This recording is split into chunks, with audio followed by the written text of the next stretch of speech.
Hello everybody, welcome to session 33 of Welcome to the Academy. I am of course your DM of Doom, Oops All Brands here, or World Tree Quest here on Twitch and on YouTube. And with me today we've got my amazing, my lovely, my beautiful, my stunning, my absolutely aggravating cast. We have got Charlie 182.0, we've got Gina Donahue, we've got Changeling Rogue, and we've got Just Dan, who looks very confused at something he's just read.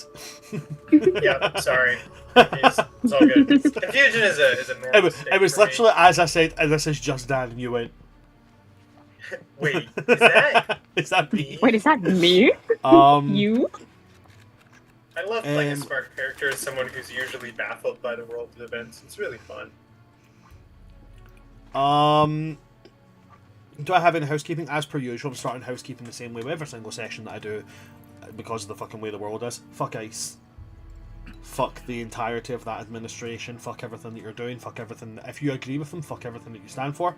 Another thing that I'm going to say, because very recently, I don't know if many of you are aware, there's this little fun little holiday that a lot of people take really seriously called St. Patrick's Day, or as it's called in America, St. Patty's Day.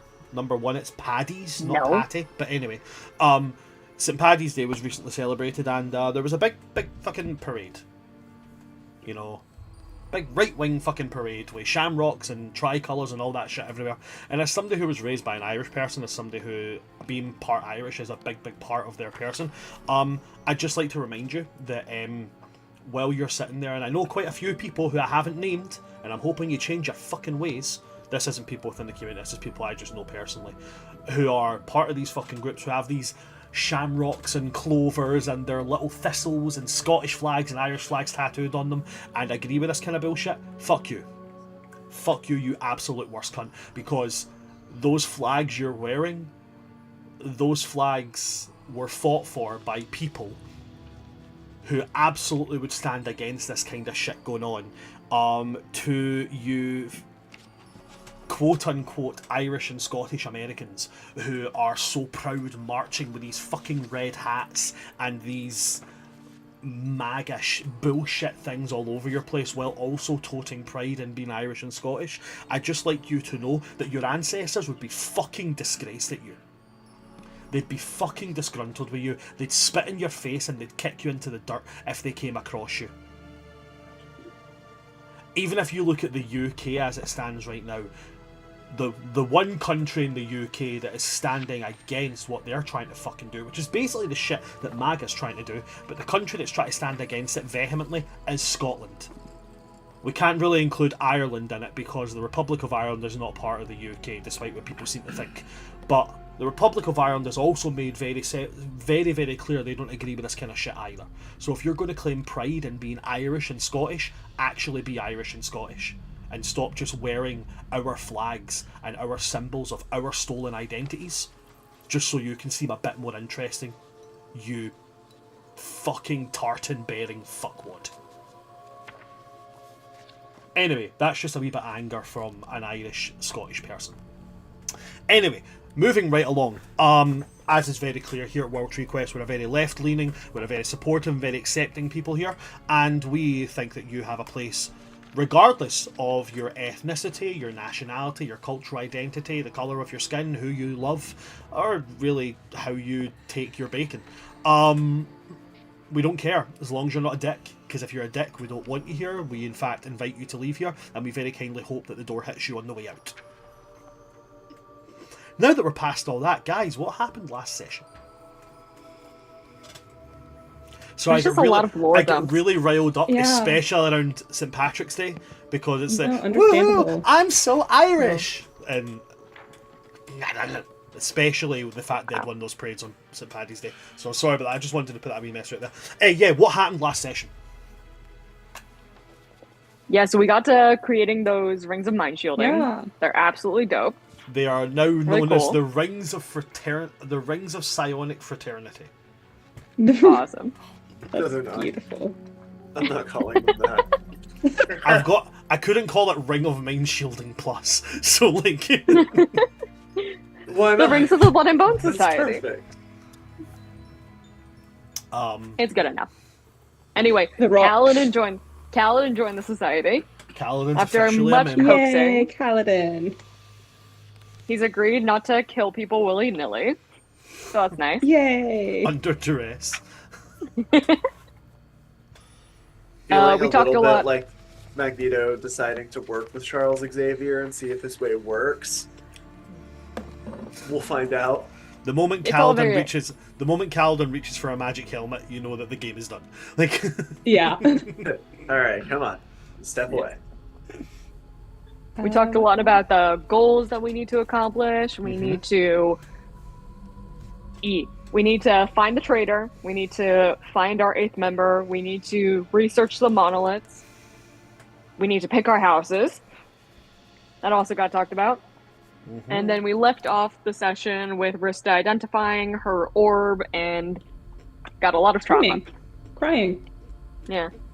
Lightning shooting everywhere. She got new powers. Sweet. Am I missing anything major? I don't think so. No, that sounds about it. Excellent.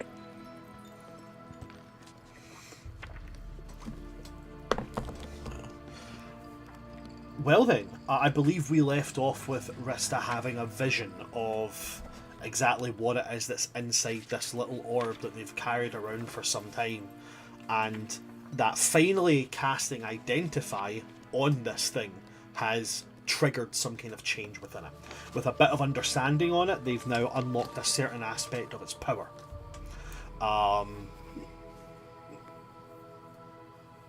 So with that, as we come to Rista after that lovely little emotional mindfuckery right there, Rista, what's your state right now? Rista, I think, Rista's going through a whirlwind of emotion. She's going through feeling the residue of that isolation and fear and loneliness that she felt the Elder Tempest feel. And she's feeling guilt, she's feeling shame, she's feeling disgust with her own people, with her own family. She's feeling like everything she knew about herself and everything that she didn't want to believe about her family is getting thrown in her face, and she doesn't know how to deal with it, and she bursts into tears. Okay. So, before this happens with Rista, you guys see Rista take the card that Malekith gave them with the Identify spell on it. As it's used, the card burns up in this gout of greenish blue flame. And then there's a couple of seconds where Rista is just staring intently at this orb before she crumples to the ground crying. Immediate reactions. Achillea immediately runs over. Okay. Eldwin, Constantine.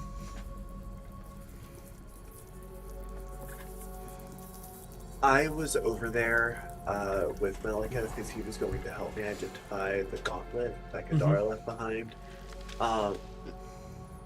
So I'm sure both me and Malika kind of are quick to, drop down next to her. And Malekith would be a second or two behind Achillea. yeah. I won't lie, I think Eldwin keeps his distance just a little bit.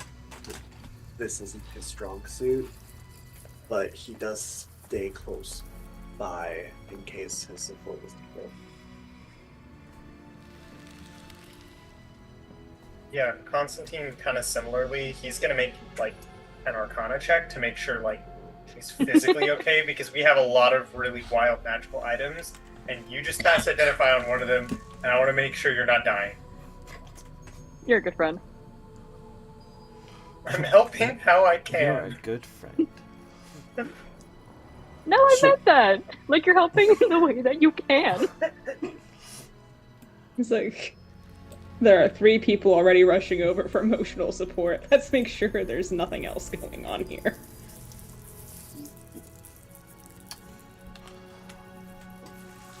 With everybody crowding around Rista, I'd say Randuin probably kind of like freezes, just kind of staring. Kalidin is at the point where like something's happened, somebody's now screaming and crying. He's like instinctively drew knife. Like he has dagger. I say dagger, it's more like a short sword. It's just a really long knife. He's got like short sword out, looking around, expecting something.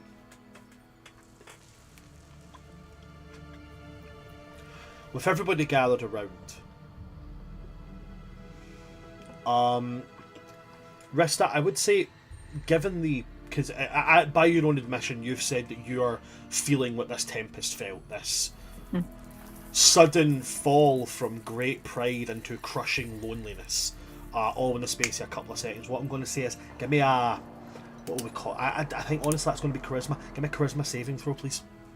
Ooh. Oh, nat 20. Awesome, we love it. Eventually, in fact, probably quite quickly, the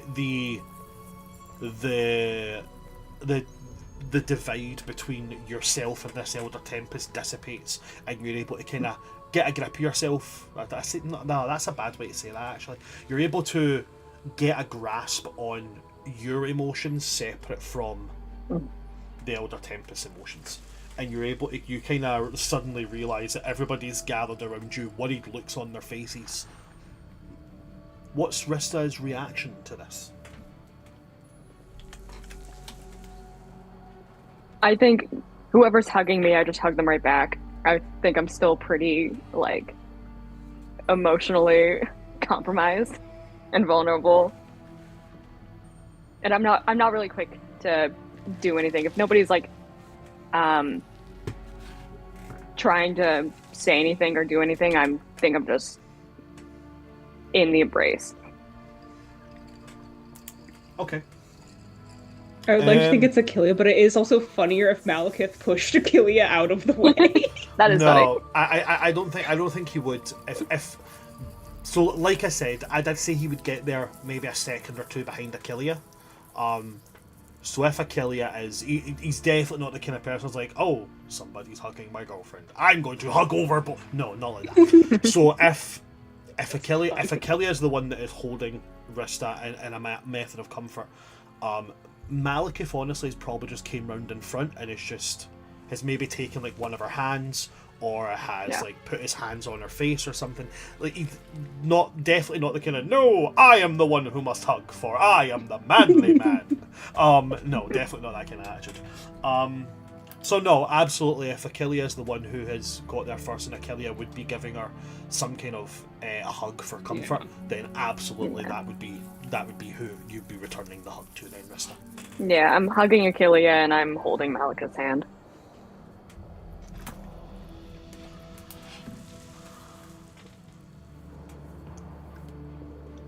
I believe that during this, once it kind of settles down a little bit, Kalidin is going to move over to you, Eldwin, and he's going to say, does this kind of thing happen like on a daily basis, or is this like a, bi-weekly? Schedule. Bi-monthly. Eldwin will step forward, and it's half intuitive, like sort of instinctive, half like this might help. There's going to be this pulsing through the air, and I'm going to cast Calm Emotions. And everyone in the area is just going to feel kind of this, like, I'm not going to say that it's going to completely suppress the emotions of what's happening here. It's just this comforting, sort of pulsating warmth inside to counter the other sort of crushing, anxious or overwhelming feelings that might be present. Just something to anchor onto. Eldwin's giving me an air hug. Essentially, yeah, this is awkward. But then he'll kind of kneel in front of you and say, "Focus on your breathing. Start there. Big, deep breath. In and out. Do you want to tell us what you saw?" I was right. It is an Elder Tempest in there. They imprisoned it. They stopped Yatsipen. They betrayed him. They saw what he was doing and they stopped him. They did the right thing and they got punished for it.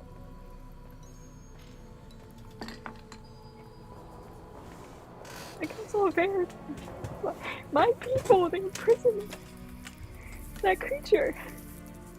All of them. Why did they do that? That wasn't right.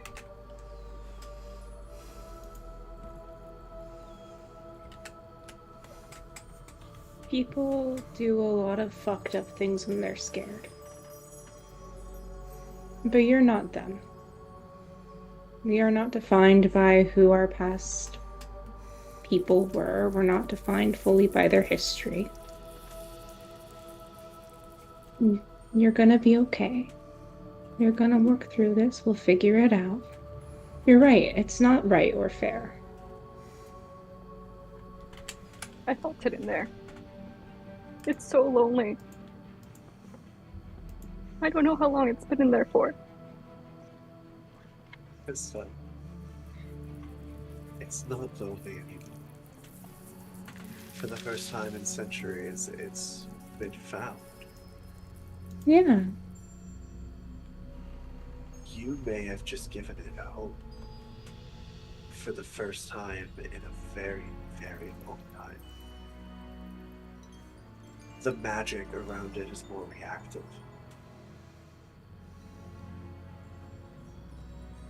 I still have it in my hand. Do I still feel that connection to it? It's definitely more of a connection. This thing has, despite the fact you've gained some of its emotions, it's like it's just stirring. It's not awake yet. It is. There's definitely more of a presence there. I'm not going to say a heartbeat, right? But for lack of a better term, there's now a heart. There's a pulse of life coming from this thing.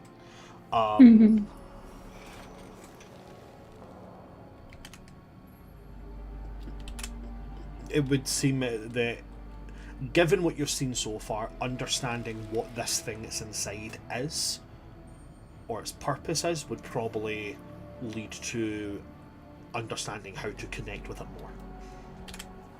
Okay.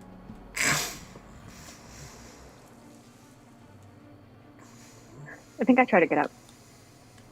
Okay. And I give Kelly a pat on the shoulder and I thank her. Yeah. You're right, Elma. I think there's more to understand here. And it just, it all just kind of hit me all at once to where I really couldn't see all of it. There's more there. And I'll keep working on it.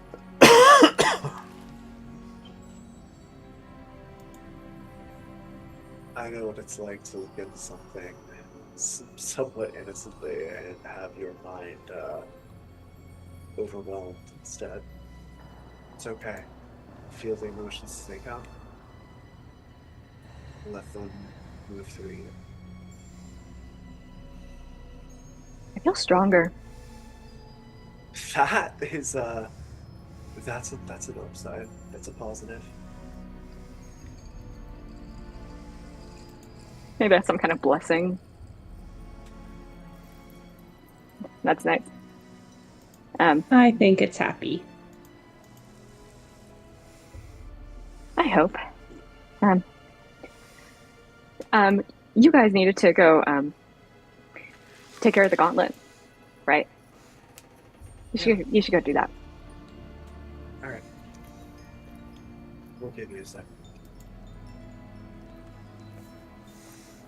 Malekith maybe stands kind of like just holding your hand for a little second, kind of like looking at you like, do I go away and deal with this? Well, she's just had like a complete, before very slowly letting go and just, I'll be gone just that 1 minute, Shell, okay? Okay. And then he will follow you, Eldwin. Yeah. I will say, calm emotions is a 1 minute concentration thing, and it's also a 20-foot radius. So, as Eldwin moves away and the minute comes up, that kind of gentle warmth will dissipate. Yeah. I think that was a good push. I think Rista is genuinely calmer now. Okay. So, while we're on the subject of things being identified, is there anything else that needs to be identified? Was the gauntlet the only thing left behind? By Kadar, yes. Was there... I don't know why I seem to remember a crystal of some kind being left behind. I might be literally making that up. Think you might be getting confused with the fact that the description of the place where the monolith was, there was glowing, natural, like bioluminescent crystals all over the place. So at one point, somebody did kind of, oh, this crystal looks pretty cool, and try to take a bit of it, but when they broke it off, the light faded out of it. So. Cool, never mind. There's nothing special about the crystals in case you think about, hey, let's go get one.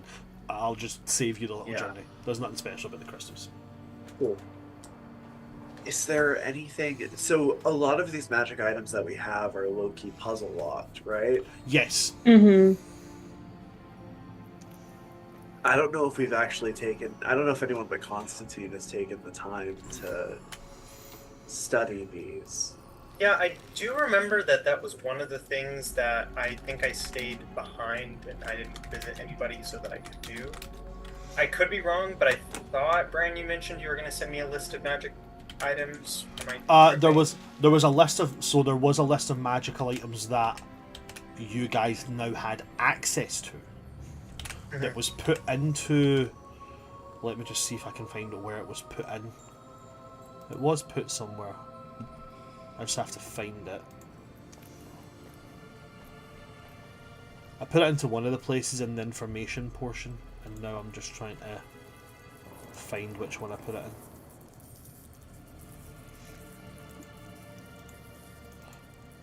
in. It is somewhere here. I will find it because I definitely put it into one of the chats attached to our little Discord channel. Because I looked at the list not long ago. I just have to find where I put it.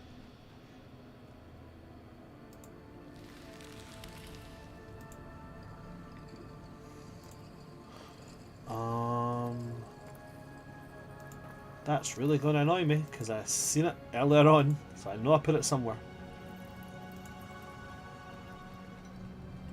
Did I put it as far back as this?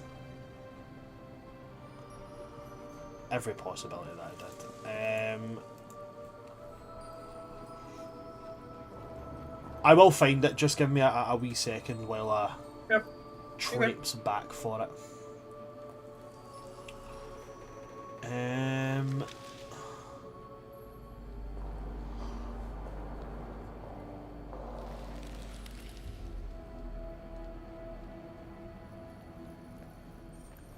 Where did I put this list? I know for a fact I didn't.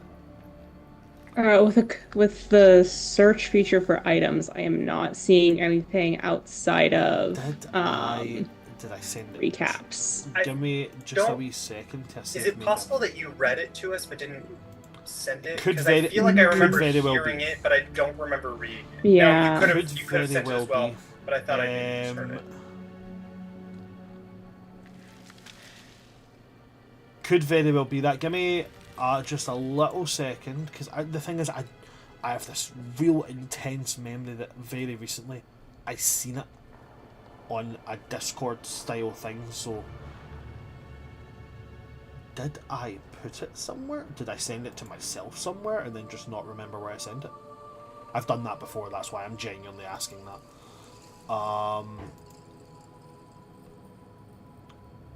Give me a little second to type in one of the items that I know is there.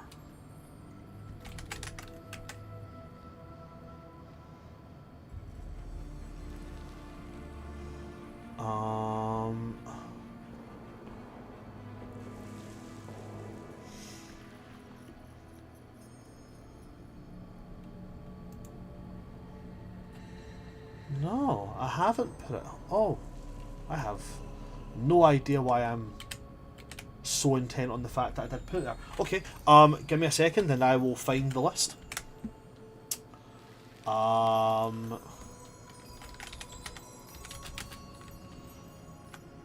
What would I have saved that under?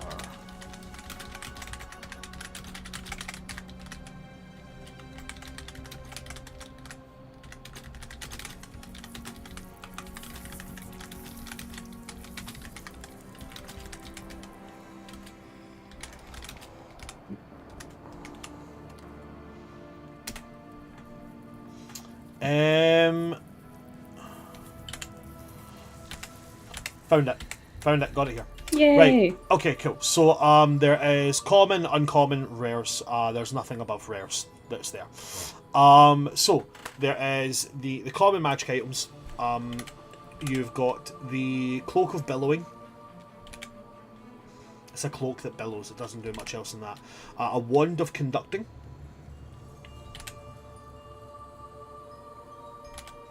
There is a little fun little thing called the Orb of Time. I really want someone to use that at some point. And then there's a Hat of Vermin. Those are the common magic items, okay? Then you've got the uncommon magic items. There is a +1, I believe when I noted it down, I put it as I did. It's a +1 quarterstaff. It's just a quarterstaff. There is a Bag of Holding, a Cloak of Protection, and the Boots of Elven Kind. Dibs on the quarterstaff if y'all are chill with it. Yeah. Real quick, are these items that are these all the items that are there, or all the items that? So these aren't the ones that are behind the kind of padlocks. These are just ones that have been they've been left behind by former members. Okay. I'm typing it all up for our chat right now as well. I've found it here. I'll just drop it in for you. Okay. That'd be great. Thank you. Give me 2 minutes because I can't do Yeah. more than 2 things at once because I am that much of a dumbass.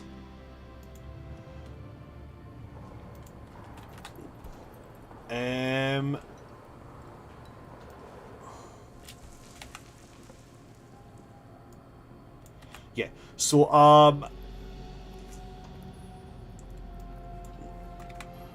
Cloak Billowy. I've already read that part out. See, that's what I'm talking about. I get myself lost. Yeah, Boots of Elven Kind. Then there is a +2 greatsword, just a +2 greatsword, an Amulet of Health, a Cloak of Displacement, and a Ring of Spell Storing. You can store up to 5 levels of a spell. 5 levels of one spell. So 5 levels of spell. So you could have. I'm going to put 5 level 1 casts of magic missile in this ring. At which point you would give up 5 level 1 spell slots, or you could put in. I'm going to put in a fireball and a mind spike, or you could put in a 5th level fireball. That's the gist of it. Can I dibs that cloak of displacement? Or, I don't even know what that is, to be honest. It's I so don't good. either. It sounds cool though. It's It's like a teleportation. no, Right? Is the focal most likely- displacement is basically Or is it like made of, mirror like image? displacer. Yeah, it's basically mirror image. Hmm. Is there somebody that like is That's most bad. likely to be, in melee range? Would that be Achilea who should take a cloak of protection? Or assume yeah, it's a mirror blood hunter. Randuin. So the only Oh, Randuin person, probably. the only person you have right now who is dedicated, close combat, is Randuin. Yeah, What about Achilles Kalidin? is like Yeah, Kalidin, because mid-range. Kalidin is Yeah. a rogue. Yeah. Randuin does have a gun, but he also gets in close. He uses his sword. Love Kalidin. that. Kaladin does have a gun. Oh no! A gun. Randuin has a gun. Randuin has a Kalidin gun. uses daggers and throwing knives. So Kalidin will throw more than anything, but he does have. Mhm. I say it's a dagger. It's not a dagger. It's stat wise, it's a short sword, but it's like the Crocodile Dundee knife. It's like a big Bowie knife. Yeah. So we have no one who's dedicated close combat. We have nobody to Yeah, the point amongst of who would us be like. four. Yeah, we have nobody amongst you guys who is dedicated close combat. I think the person who's got the best chance of being close combat would be Achilea, and that's only Yeah. because they have wild shapes. And Yeah. as a werewolf, magic items would benefit Eldwin, so that's like not Mhm. really. Yeah, there's Not really. specific. Well, and I also there's have a specific- lot of like melee spells too, not just ranged. Yeah, I was talking more in the sense of like you have melee spells, yes, but Yeah. as for being a dedicated, I do nothing but get in close and hit things. That's what I meant by when I said Yeah. dedicated melee. Maybe that's something to look for. In Yeah. your number 8 member, hey guys. I mean, if Maybe a the paladin would be rule worth it. continues that we have to add somebody that's a romantic interest. I'm not saying that Constantine's type isn't someone big enough to pick me up and carry me. I thought you already found that with Aurora. No, the fascism kind of turned. It turned you off a little bit. She's not giving pick me up, carry me to safety. She's getting like get disgusted and degrade me because I fell down to begin with, and that I'm What not it is. into. Right, they're all in there. Cool. Awesome. But to reiterate, these are not the ones that are behind the puzzles. These are... Yes. Yes. Eldwin, Kalidin, and Randuin all have good stealth. None of us need the boots of Elvenkind. Someone who with poor stealth should take that. I have a +2 to stealth. I would. I have the lowest. I think one, but I'm the one who Has the screaming boots. casts. Yeah, you have the screaming boots. I could put the bells on there. No, I'm the one who passes without a trace. No, That's but true, too. like your go-to isn't stealth, is what I'm saying. It's Your go-to is, hey, look at me. Maybe if Ritska wants them, I think that might be the best bet because I have a +4 to stealth, so Yeah. it's not bad. Oh, I don't know. Are they cute? Are Are they cute? like ugly boots? If they're Uggs, then I'm out. I mean, they're Do you know Eldwin. If what? they're Uggs, I Just have for- to take them. Just for you guys being so bloody persnickety about these things, you know what? Yeah, they're Uggs. And they're like forest green Uggs. Oh no, Yeah, I I'm can't. sorry. I can't I'm wear sorry. them. I just can't. Dang. They don't match with anything Dang. I own.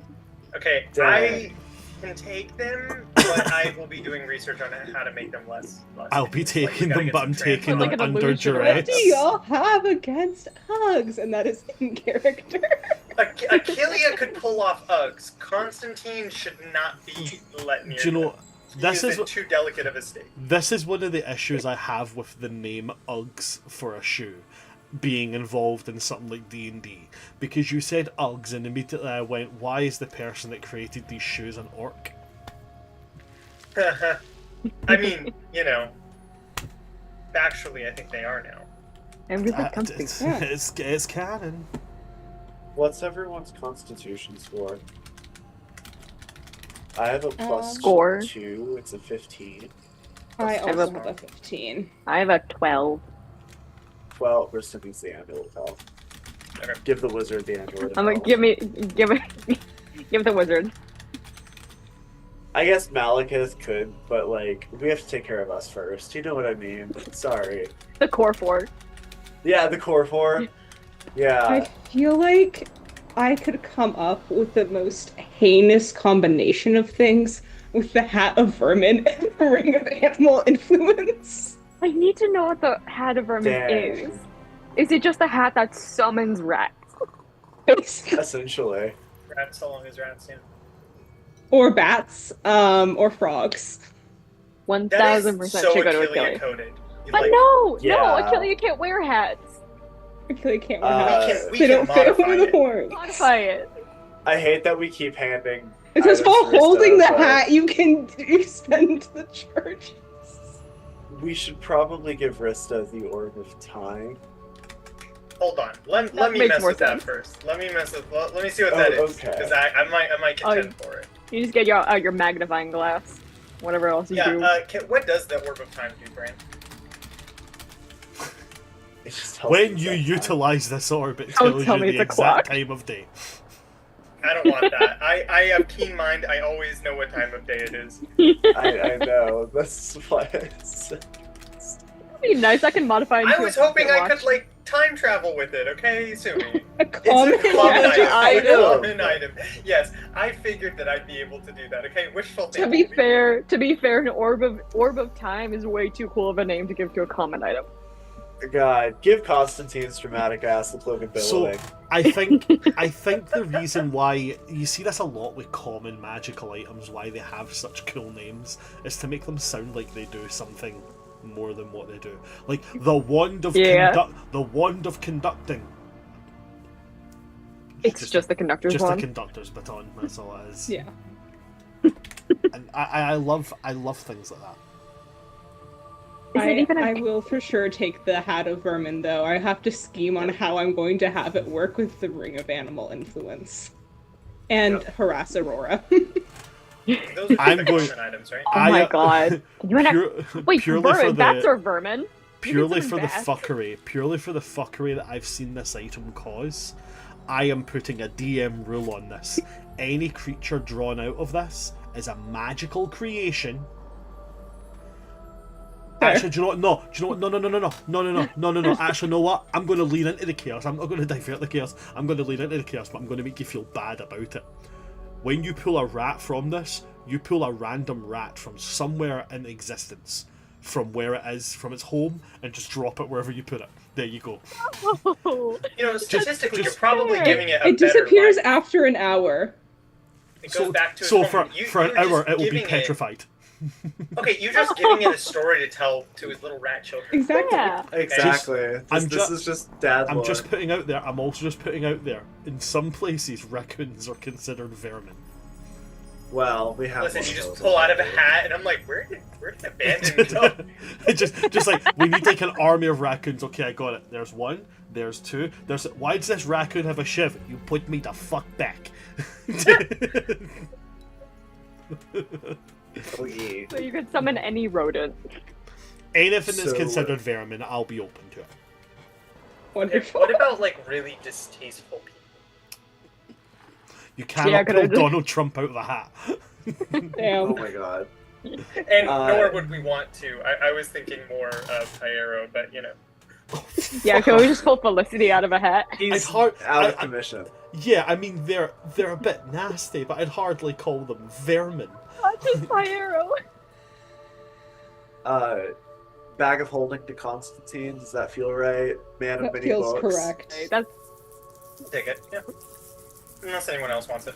The ring of spell storing is like, unless someone really wants it, I will definitely have that. I would suggest at some point letting me use it to put cure wounds in there. That's a Oh, good. true. Wait, can someone else like? So to be I clear, do have cure wounds. to be I think. clear, Oh yeah, you can get it now Um, too. No, I have healing word. Oh, never mind. I'm just going to double check that. I don't know if the ring of spell storing. Makes healing spell? No, Well, it's I- nothing like that. It does. I don't know if the ring of spell storing is a Like, can attunement I slot. put a spell in there, and then can somebody else? It does require attunement, but Oh, okay. So Attunement.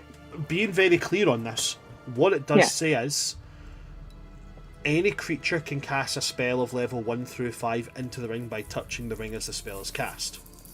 Wonderful. So you can be attuned to it, but somebody else can put a spell into it. okay. Y'all think that having a counter spell ready or a fireball ready is more important?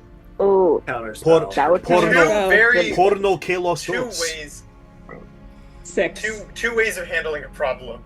Should I stop the chaos or create more? Oh wait, yeah, counterspell's You- a 3rd level spell, isn't it? Yeah. Yeah. Store it because you can always come in creating chaos. That's true. That's true. You need to have something in your back pocket as like the final, like, oh gosh, Vecna's teleporting away. I have. Does it Yeah, I last might- for more might than a do- day? Counter spell. I'll give you a full rundown of the ring. The ring stores spells into it, holding them until the attuned wearer uses them.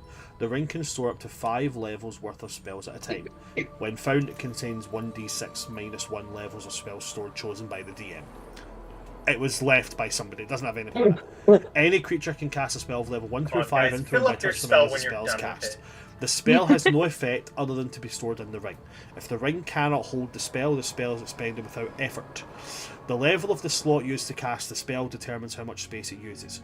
While wearing this ring, you can cast any spell stored in it. The spell uses the slot level, spell save DC, spell attack bonus, and spell casting ability of the original caster, but it's otherwise treated as if you cast the spell.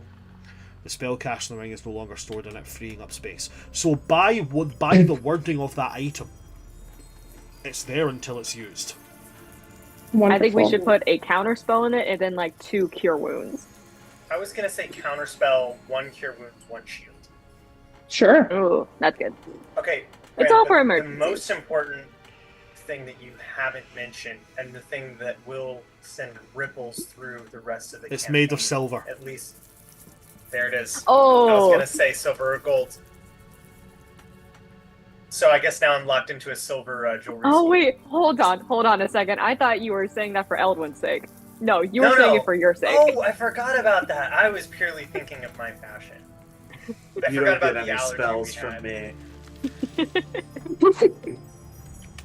So we should give it to either like Randuin or Kalidin, probably. Right? I'm taking What, it. the boots of... Oh, you're Wait, taking what? it. Okay. Yeah. No, I'm gonna yoink that. Oh yeah, Okay, yeah. cool. No, so Right, so just so we're clear, the... working our way downwards, who has what? So Cloak of Yeah, I was Billoway. just about to yeah. say. No one has claimed the Cloak of Billoway. Honestly, yeah. who's the most dramatic in our group? I feel like Kalidin would utilize the hell out of a cloak. Right? Is that just Oh me? hell yeah. Kalidin or No. Randuin? One of the two. I'm gonna be honest, Kalidin's too cool for something that cheesy. Yeah. That's a good point. What? That's a good point. That's fair. So Randuin. I feel like Randuin would have a lot of fun with it, He but I would. think Absolutely. He would. he would probably benefit Randuin- a lot more from the Cloak of Protection or the Cloak of Displacement. We've been Um, talking about giving that to someone who's more up in the Protection front. maybe for take sure. that? Why wouldn't The I take Cloak the of- Cloak of Billoway? No, I haven't well, claimed anything maybe, yet. But the cloak of For that. protection, because you're also. I would Yeah. take a cloak. Most likely to be. Oh yeah, so I'll take it. I haven't just another decided another or thing not to yet. remember is Malekith is also a wizard. Yeah. I can also get better armor later down the line. That's the next thing I'm saving up for, or if we find armor that I can use, I'm gonna probably try to get it. So someone who can't wear as good of armor should probably get the cloak.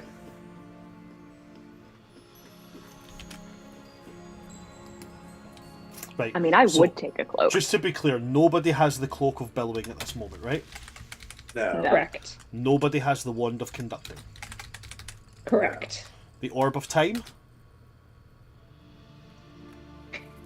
I mean, I would take it. I mean, it's just, I'll keep it as like a Check the pocket time. watch. Okay. Yeah. Don't get it confused with the other collection of orbs that you're starting. You're just like, which one is it? You're juggling I've all got the a- time to keep track of them. Yeah, the teeny tiny stupid looking orb or the math or like the thunderstorm orb. Yeah. I'll confuse those. The hat of vermin. I am Like, taking yeah, the yeah. hat of vermin. Well, you'll learn how to sew. You'll like fix it up. Well, it doesn't say I have to be wearing it. It says I have to be holding it, so it's probably just like attached at my belts at my side, like a That's heathen. fun. The +1 quarterstaff is also a Kilia, yeah? Yes, I'm Yes. also taking the +1 quarterstaff. Okay. The bag of holding, I believe, was said to be going to Constantine. Yep. Yes. Okay. Cloak of protection, who are we settling on for that? Randuin, right? If we're gonna get, I think that the cloak of displacement will be better because Randuin does a lot more up close, if I recall correctly from everything. but- Even though he does have Didn't mid-range Eldwin stuff. call that one? Yeah, I I- think Eldwin called it though. But I will do what is best for the group. It may also be Cool. best to save that for mystery 8th member, depending on who we get. If they're a much more heavy hitter. I on mean, the they can always, they're not they can here right always, now. they can always be traded. Like, it's not like you've a That's chin true. trick you can That's never true. on a chin. So, That's true. I will say one thing, so to give you the makeup of what you have here, Yeah. in terms of your NPCs, 2 of your NPCs are multi-classes. So Kalidin is a rogue. He is a misfortune bringer rogue, right? Yeah. Randuin is a rogue warlock. Okay. Yes. So he's a swashbuckler rogue with a fiend warlock. Malekith is a wizard, but he also has 1 level in paladin. Oh. I didn't know that. It just I doesn't should've get. known that. He's only just taken it. Oh, yeah, you mentioned that. It just doesn't get the proficiencies for a paladin because it's not his first class. Yeah. So, at the moment, the only thing he's got from his leveling is that he can take the proficiency in a certain weapon. So what I will say is, Malekith might not take the cloak, but he think would the be sword. interested in taking the greatsword. Hell yeah. Yeah, let's could give take that. Malekith the great sword. Give him a great sword. Give the boy a great sword. Let him hit things. Okay. So cloak of protection. Are we going Eldwin or Randuin on that one? I'd say Well- Randuin. Okay. Randuin it is. And you'll take the cloak of displacement? Yes. Boots of Elven Kind. What did those do? Boots of They're Elven nice, Kind, advantage they give on you stealth. advantage on stealth checks, relying on silence. Oh, those are the Uggs, aren't they? Those are the odds. I just can't do it. Kalidin. This reminds me of the time that I wouldn't get a tramp stamp on what's his name? Leonid. Even though it was gonna like boost my AC to like 18. I regret that. I should have done it. Me now would have done it. I would have cut all my jackets to show it off too. Anyway, that's beside the point. Imagine having an unarmored AC of 18 and all it needed was a tramp stamp and going, Yeah, like nah. what kind of little bitch was I back in the day that I was like, I don't really care to have. Now I do it. Hell, I get one in real. No, I'm just kidding. What was mean- the tramp stamp, though? Could you not decide, or was it? I like, think the it rules had to secret? have barbed wire in it. I remember that. Yeah, Oh. so I was pretty cruel in the fact that I went, like, yeah, I'll let you decide what's on it, but I'm going to give you the fact that it must include barbed wire somehow. Again, oh now no, I no, would no! do it It in a was heartbeat. either it has to have barbed wire on it, or it has to be like 90s dad tribal. That was it. Oh god. The barbed wire is Oh, like God. much worse than that. I agree, but it's still bad. It's still bad. Anyway, that's beside the point. Anyway, Anyway, so boots of Elven Kind. Anybody taking those? I think give those to Kalidin. It's gonna ruin his cool vibes just a little bit to slap him in the comfy Uggs. Or is Kalidin going to make them look cool as fuck because He'll he ain't probably make them look cool as no fuck. little bitch? I'm not gonna lie. It's the He latter. does like carry it's himself with the the confidence confidence that to he own could wear. it. He could wear Spot anything. on. Aquilia and he shall bond over Uggs another time. That's beautiful. Kalidin just absolutely decks them out. It's like, yeah, they were weird looking, and now they're fucking bitching. I'll give him bells.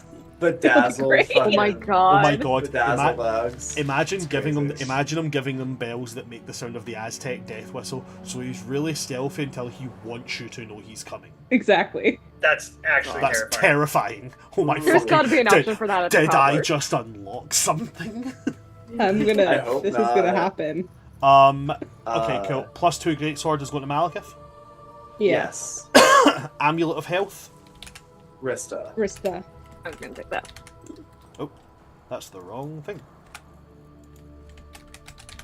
The cloak of displacement, Eldwin, Yes, please. and the ring of spell storing, Constantine. Mm-hmm. Okay, so I've now typed in all of these.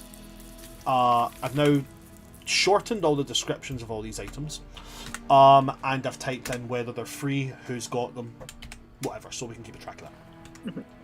And I'll try and remember to do that going forward. Okay. Ooh, this is so cool. Does the amount of health affect my hit points? No, right? Yes.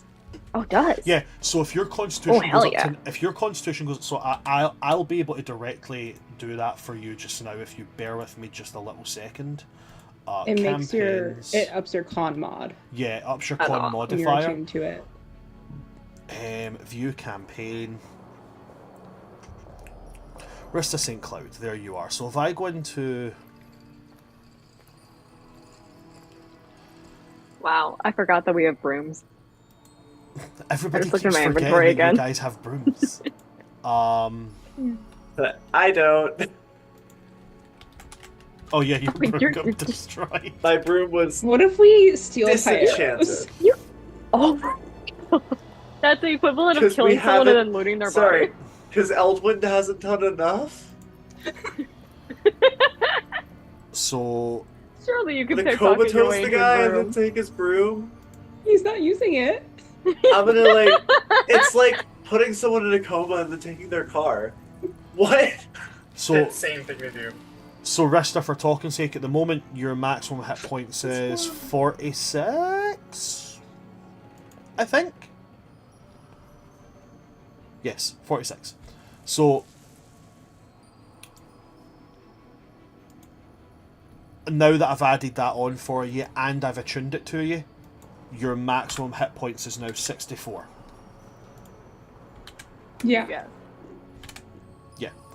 Because we play maximum hit points, maximum possible. So because so your con score now immediately becomes 19 because you have that. I think you've got one of the highest constitutions in the party. Yeah. Yes. Yes. I think that is the highest now. I got really strong I- this. Yes. I got You really got- strong this You year, got and you I got got it. basically you got health insurance. So Rista, Congratulations Now on is getting when you your take- vaccines. all the concentration spells. Yeah. Yes. Constitution of 19, you're ready. Take all of them.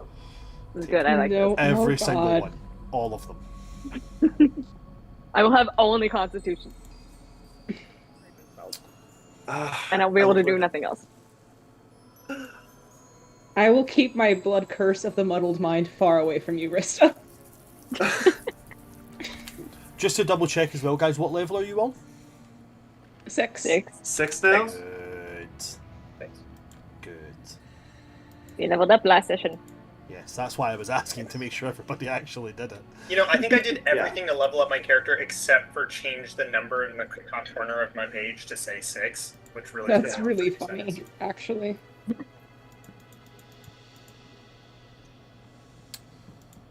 Okay. Right, so with all that We being don't done, have that many concentration spells. this started from me asking, is there anything else that needs to be identified? Yeah. Yes. Kadar's Gauntlet. Yeah, I think that's Anything the. else? Constantine just went like, "Oh shit! Here's all the research that I did over the summer." By the way, Yeah. I think that's it, really. While y'all were having fun and being social, I was cataloging. It was a really good time for me, honestly. I'm yeah, I glad feel you like that got- is your version of fun. It was. Yeah. I can't believe we have one of these books here. Last time I had one of these, it was destroyed, and I became a werewolf. Hopefully it's better this time. I think it will be. Hopefully, yeah. Oh, here, let me cast that spell into that ring real fast so we get at least one of the cure wounds in Oh there. yeah. Bath. Thank you. I Oh, it will looks so good next to the other one. abstain from offering any of my spells. That's probably a good idea. Also, I'm gonna wear this on my left hand, and in case I ever need to like shake your hand or give you a high five or something. We don't have parents there. Ah. Fuck me if I'm left-handed, right? God. Yeah, pretty much. Wow. I know, right? Harsh. I actually am left-handed. I'll have you know. Oh. I figured you were when you said I that. got real dark real quick. Ugh. So just the gauntlet then to be. I think that's all we have left to identify. Yeah. I think Can't think of anything so. else we have. Yeah.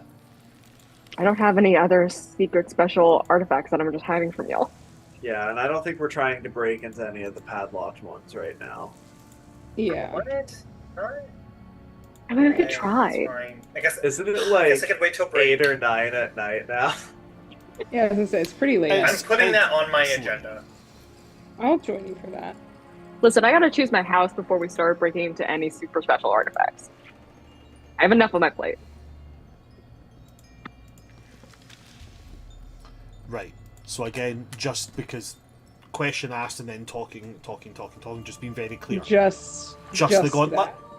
Okay. Yes. Just the gauntlet. So then he'll ritual cast it over the course of 10 minutes. Okay. What he gets back is, because this is not the complete item, but he will get back the name of it and then some information about it. He's not going to get back everything about it because it's not both gauntlets. But he will spend 10 minutes, and then as he gets the information, he kind of shakes his head a little bit, rolls his shoulders as if he's got this uncomfortable feeling, and then he'll say, "This is a... Well, for one, I ain't got all the information about it, because there ain't no... There's the other part, and that ain't here, so I can't get everything about it. This thing here, it like really steeped in void magic. There is a whole messy party of void magic all over this thing. Something, someone, some being or whatnot is watching through this, but they ain't seeing a whole lot. They just watching. But I would need both to be able to give you what this thing does. I can tell you the name of it. It's called Churgoth's Reach.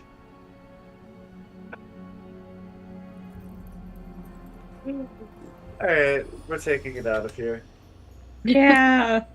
Yeah. Should we bury it somewhere? Ooh, what if we lock it in a room on its Well, if own? we really want to punish them, we could sneak it into, like, Oh, wait a minute. another room. Lead box.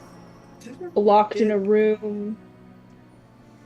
Aren't there, like, open vaults to put items in? There is places here where items can be stored. Or like extra I'm gonna find volatile the most, artifacts can be like, stored. secluded, isolated spot Okay. and throw this gauntlet in there. Okay. And I will share with the party. So what me and Achillea were looking into is essentially my magical benefactor, Uklavas, is the mother of the void, and Chargoth is her rival of sorts. One of he the is other a beings that devourer. exists there. Yeah. Yeah. He is devouring stars, which is why they're disappearing, which is a fun little common thread uniting me and Achillea's goals.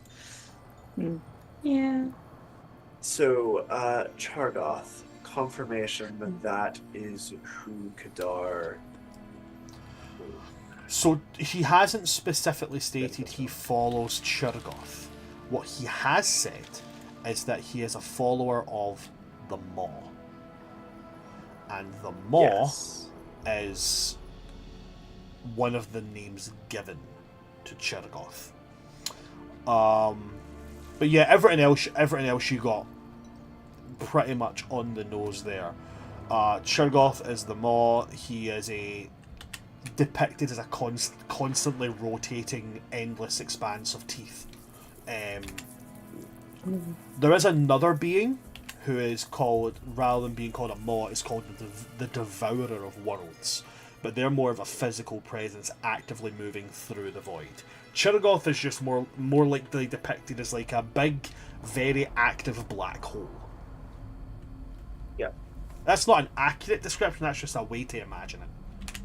Sure. I'm kind of picturing it like a void of a biblically accurate angel, but instead of eyes, it's teeth. I would describe it as, if you're familiar with Greek mythology, Percy Jackson, that kind of stuff. Yeah. Chirgoth is Charybdis. He doesn't move Sure. around. He's just there. But if you come anywhere within his space, he go eat you up. Whereas the Devourer of Worlds is more like Galactus. He actively moves through the void, seeking out worlds to be eaten. But Chirgoth is definitely the kind of thing that, as his power expands, he definitely would eat stars. 100%. Absolutely.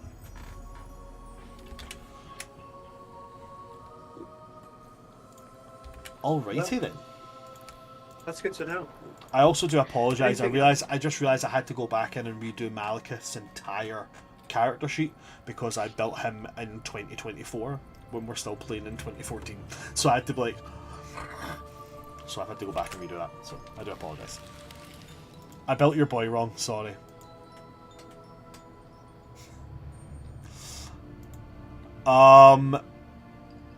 Okay. So, with that being revealed, anything that you would like to add, discuss, anything you would like to look into, whatnot?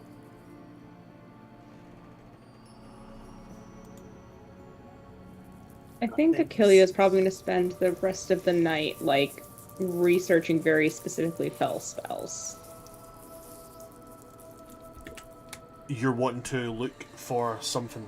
Sorry, you cut out a little bit through that. I heard fell spells. I'm assuming you want to research fell. Achilles is going to research some fell spells for the rest of the night, unless someone desires something of her. Anybody need Achilles for anything? No, but I'll encourage Kalidin to join Achilles if Achilles is open to it. Sure. Some bonding. They're studying Fel. They're studying the same thing. Kalidin will join you. Not in a point of like engaging in conversation, but just in a he's also looking at fell stuff, so he'd be happy to join in on that if you'd like. Sweet. Awesome. Make me an investigation check. First off, to find something, because you're. Are you doing it inside the society? Yeah. Then in that case, you'll have it with advantage, as the library gives you what you're looking for. Alright, and I'm going to cast guidance on myself because I'm in the habit of doing that. Nice. Do the thing. Okay, that's gonna be investigation 15, 17. 17 is absolutely enough to get what they have on Fel. What you get are 2 books. One of them is the origin of Fel magic, how Fel magic came to be, and the other one is mostly eroded away. There is very little salvageable from it, but what you will be able to salvage from it will give you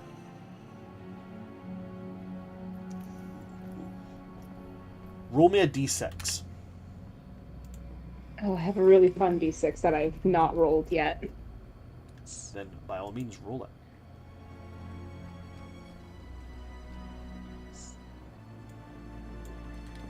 That is a 6. That's a 6. Okay.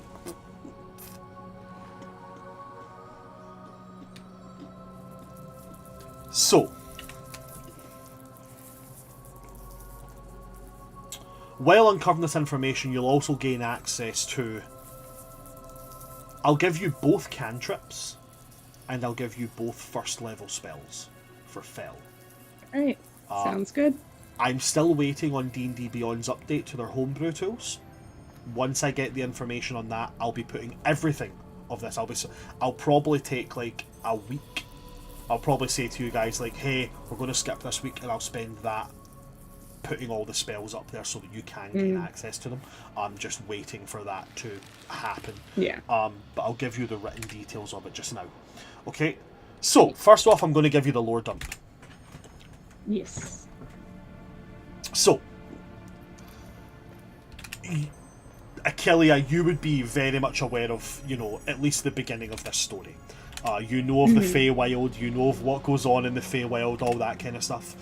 For untold ages, the folk of the Feywild practice a form of magic completely inseparable from life itself. Fey sorcery draws upon emotion, living ecosystems, dreams, the subtle harmony that binds all natural things.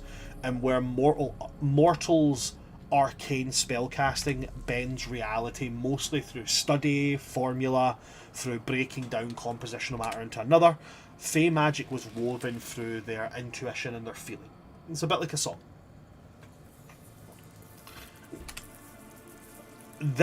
From this point on, what you're reading is information that you are acutely aware you're not supposed to know about. This is like the higher up Archfey. This is the kind of thing they would try and hide from the rest of the courts. Yeah. You come upon an event called the Folly of 1,000 Layers.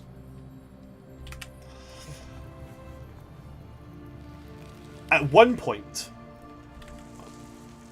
a group of Archfey and their Fey and Eladrin followers decided they wanted to expand the Feywilds.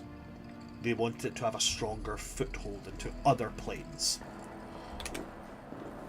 A cabal of ambitious Fey arcanists sought to explore, ultimately conquer portions of other places, and one of the places they settled on was the Abyss.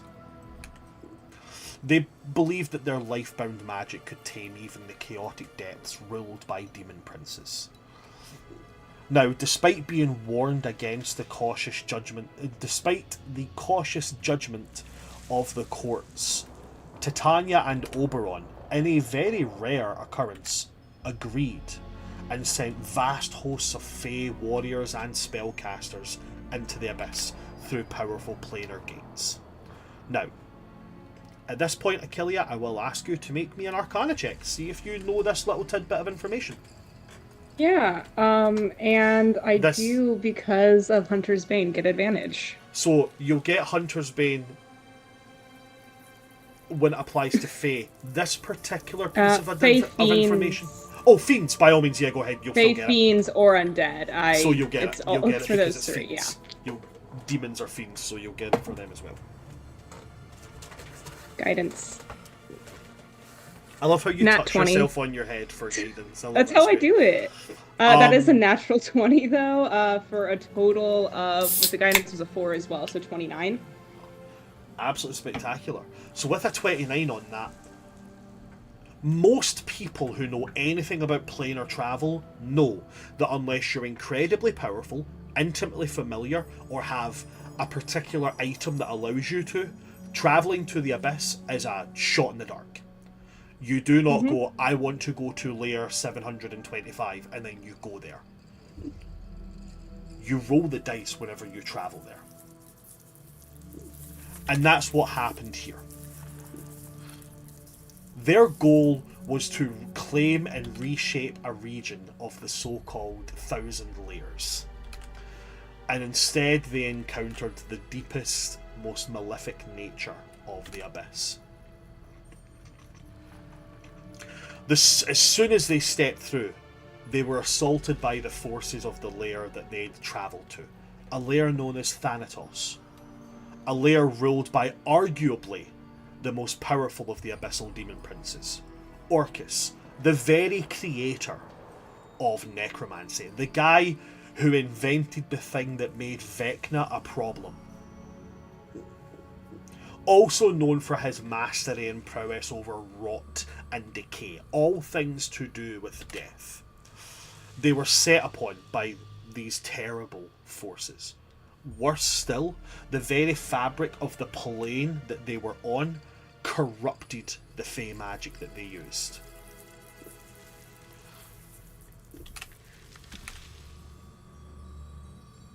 As they tried to work their Fey magic, the oppressive nature of the Abyss worked against them, and it corrupted their life-giving energy, making it physically detrimental to them to use it.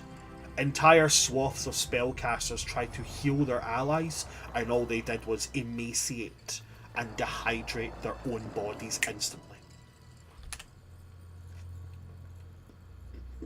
Recognising this catastrophe, again, Titania and Oberon agreed on one action. They ordered an immediate retreat. Thousands of Fey and Archfey and Eladrin warriors escaped, but thousands more were left behind when the planar gates collapsed. These abandoned Fey were captured, tortured, studied by demonic masters seeking to understand this unusual life-bound magic. And through these horrible and cruel experiments, the demons discovered that Fey power could be inverted. Life energy could be burned like fuel instead of being nurtured. The emotions of these Fey could be weaponized. Vitality could be consumed to produce raw destructive force. Now, time in the Abyss works incredibly differently. These Fey and Archfey could have been here for a month, but that month to them could have been 1,000 years in the Abyss. However long they were here, these broken Fey were eventually discarded upon a ravaged abyssal lair. Their magic was already changed. They themselves, to their deepest core, had been changed. They were entirely cut off from the Feywild and warped by what could have been centuries or millennia of torment. Their spells transformed into something new and terrible. It became fell magic. Where Fey magic nurtures life, fell magic devours it. The caster literally converts living energy, plant, beast, spirit, soul, whatever, into explosive magical force. Its manifestations often appear as a bastardization, a twist of that verdant green life-giving energy. It's usually twisted into some kind of emerald fire, viridian lightning that withers whatever it touches. The best description is if Fey magic is a song, fell magic is a scream.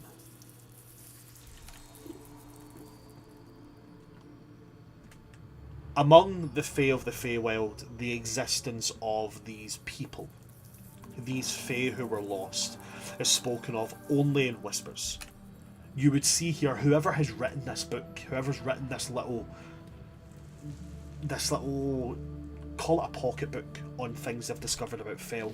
They've written here that Titania herself has decreed that any Fey within her court who studies the Fell magic is banished immediately. If fell magic was to ever spread from the Abyss, the forces that could sustain the Feywild could be turned into fuel. A world built on the idea of life consistently evolving and expanding could become a limitless source of fuel for destruction.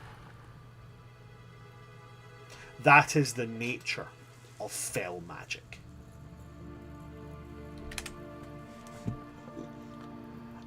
And there are spells that come with this. Where did I put my fell spells? No quartz for me, everyone. Wasn't anyone anyway. You're not built for them. Yeah. Mm-mm. I don't know. I feel like the Screaming Bells would have brought a lot to the ambience of the Fell Courts. Fake ones. Yeah. No, I agree.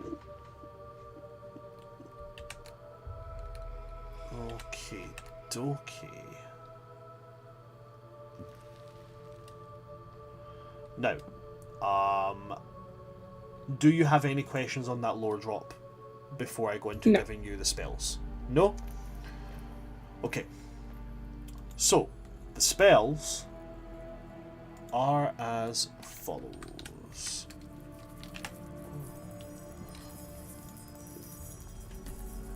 So, the cantrip that you'll get, one of the cantrips is called Fell Flame. Yeah, I think I think Dan has that. So, too. Constantine has one of the cantrips from each of the forbidden spells. Yeah. Each of the forbidden skills. So you've got Fell Flame. Really simple. It's your typical little cantrip. You throw a burst of magic. You make a ranged spell attack against a creature that you can reach. On a hit, the target will take 1d6 necrotic damage, and the dexterity score of the target is reduced by 1d4 until the end of your next turn.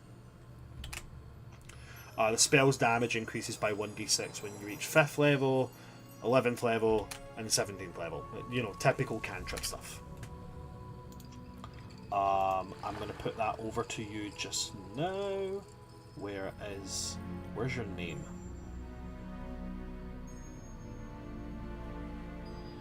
There you are. That's one of your cantrips. Yeah.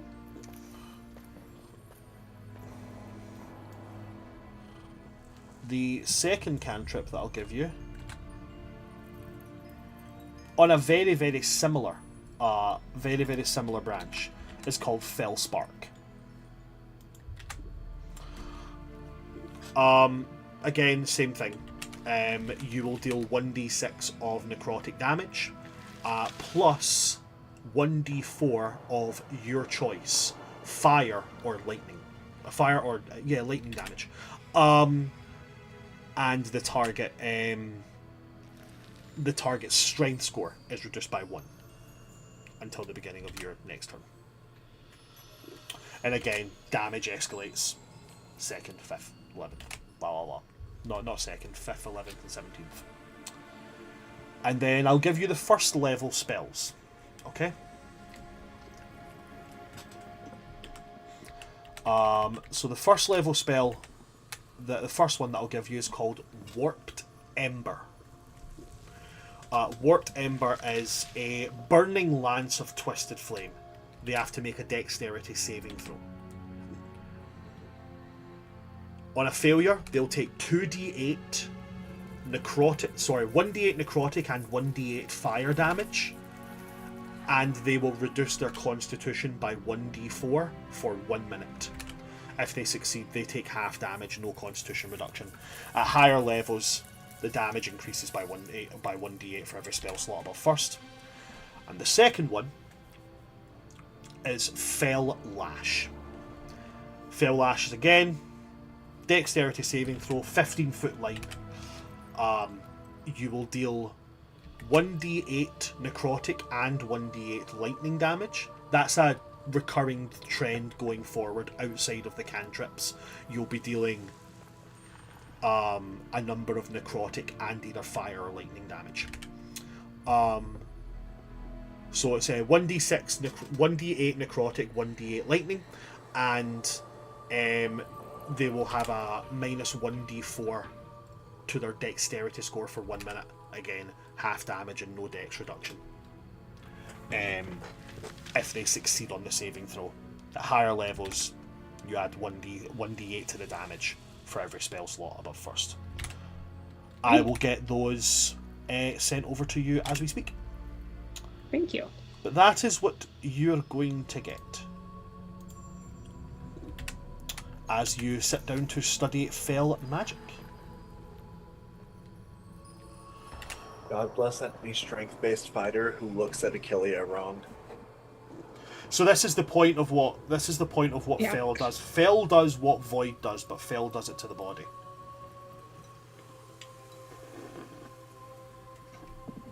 When I get my mutagens, I'm just gonna be a fucking mess for anyone to deal with. It's gonna be wild.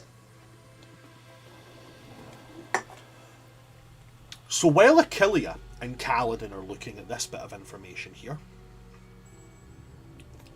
to the rest of you, what would you like to do, if anything?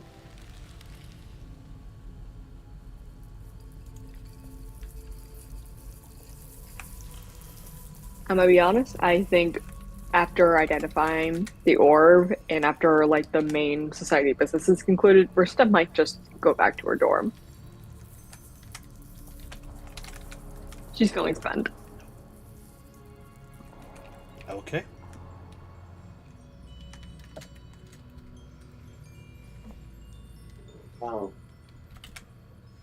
Last year, around the same time, it was a full moon. I don't know what the moon phases are right now-ish or coming up, but I did want to ask about that. So your next transformation would happen within the coming week.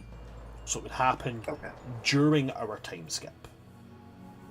But if that's something that you want to go through as an RP moment, we can definitely do that. We can take a brief pause in the time skip to go over. You'll still have to make the rolls no matter what, but sure, we can definitely go through that as an RP moment if that's what you would like to do. It's okay. It doesn't have to be a huge thing. It's just there's been a pivot since last year in the way that he handles it, from resistance and trying to bury it to embracing it, trying to let himself move through it. But other than that, I mean, no, it doesn't need to be a big thing. Okay.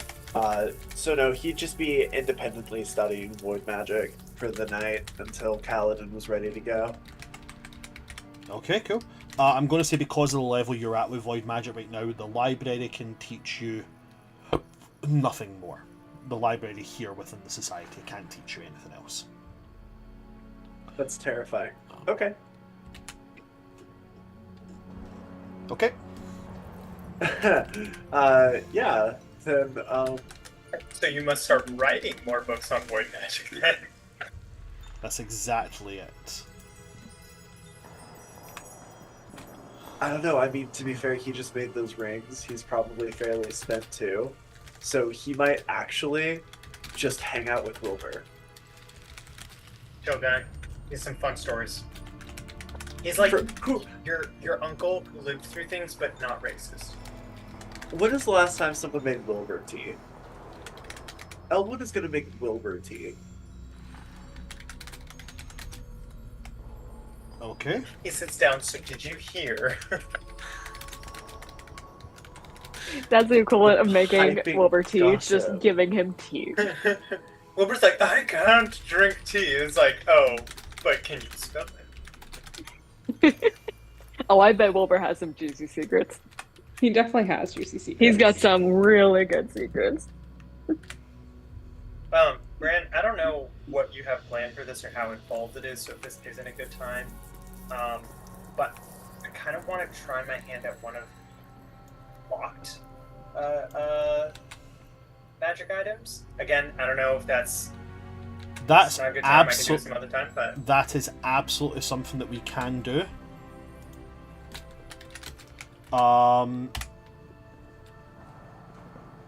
Absolutely. If you're wanting to step into that particular room, it will involve a little bit of choice. sounds good. But also, I didn't know if Eldwin wanted to RP his moment with Wilbur, so I'm not trying to jump past that. We can absolutely. So if you want to RP a little bit with Wilbur, we do have a little bit of time before our break, so you absolutely can if you want to. Dude, we're just vibing. He's asking for Wilbur's help writing his first expose column in the school newspaper. Whatever, they're hanging out. Wilbur's cool. Wilbur's given you everything that he's ever. I heard that one time there was someone who threw a rock at the head teacher, and apparently the head teacher just blew up. Apparently it wasn't a rock. It was a rare magic item called a grenade.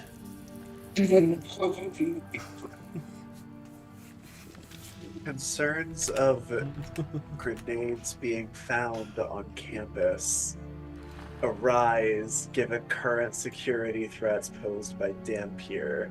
It just like keeps going.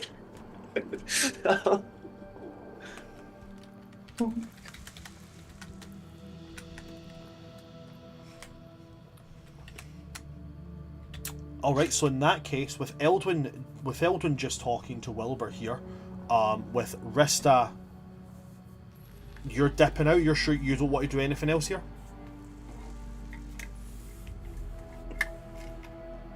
I mean, I think I would stick around for a while. Maybe I would join in on that too. But like, I don't think Rista's doing. I think Rista was intending to do some work tonight, but she's like, no, Okay. no, that's gonna be a tomorrow thing. Cool. Let me very quickly roll and see if any of the other members are doing something. So we know that Kalidin is doing some research with Fel. As he's with Achillea, do you share the information you've found with Kalidin? Yeah, I mean, he's already looking into it too. He's part of the whole open stuff with information. Give him the benefit of the doubt. He also gets Achillea's commentary about how these people were fucking idiots. I love the idea of like the Fae courts trying to do something to better their people's lives, and Achillea just reading it, like flipping a page and going, "Fucking morons." Yeah, I mean, Titania and Oprah. Don't go to the abyss thinking, "Hey, I know what I'm going to do. Set up shop." I mean, it's a classic story of arrogance bringing around a potential downfall. Like, now, thanks, there's a potential apocalyptic event that can happen with the Feywild now. Good job, guys. And this is why you don't trust any of the courts. You see, this is all they do. Fucking bullshit. You avoid the courts. Fucking Don't trust the government. Along vehemently. Never trust the government. It literally just turns into a never trust the government rant by Achillea. Never trust the government. Good advice for life, honestly. Great advice for life. But yeah, in that case, we'll go to Constantine. Constantine, when you go into this room, all these different, I say plinths. Some of them are larger, so they would have like altars almost, but in some way, shape, or form, a black marble podium, plinth, altar, table, weird thing with a glass encasement over it that's warded. Each of them has been placed there, and whoever's placed it there has put their own puzzle on it. So what Can I'd I like see to... what the items are? Like, where are they? Like, I would give you a description of the item, but it will just be a physical description. Okay, I'll take it. Okay, so there's a great number of them here.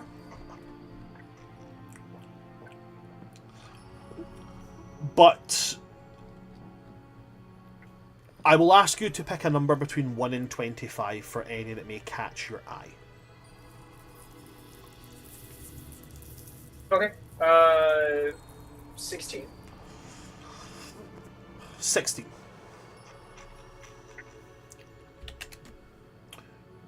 You're drawn to an image of a sleek black porcelain mask. It has no notable features. It is just black porcelain. It has no nasal shape, no mouth shape, just eye holes, plain black.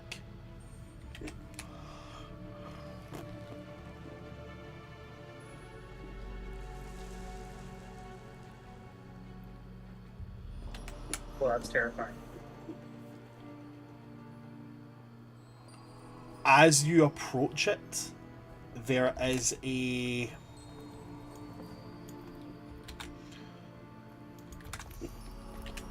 So, as I said, little kind of like podium that it's on, glass dome over it. It's just kind of floating, gently rotating in that very eerie way that magical items do whenever you see them. They just kind of float and rotate.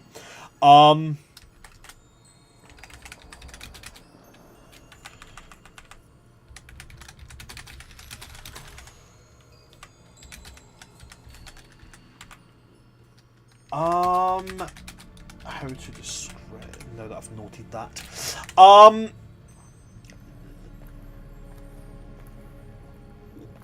As you approach this, words form on the base of on the kind of where the dome is, where it's floating. If you look down at it, there's like the flat part of the podium, the table part of it. I don't know how to describe that part, but do you get what I'm talking about? Yeah. And on that, words manifest as if they were inscribed in gold there. And the words say, all who are known may pass as themselves. Only one who is not may pass as all.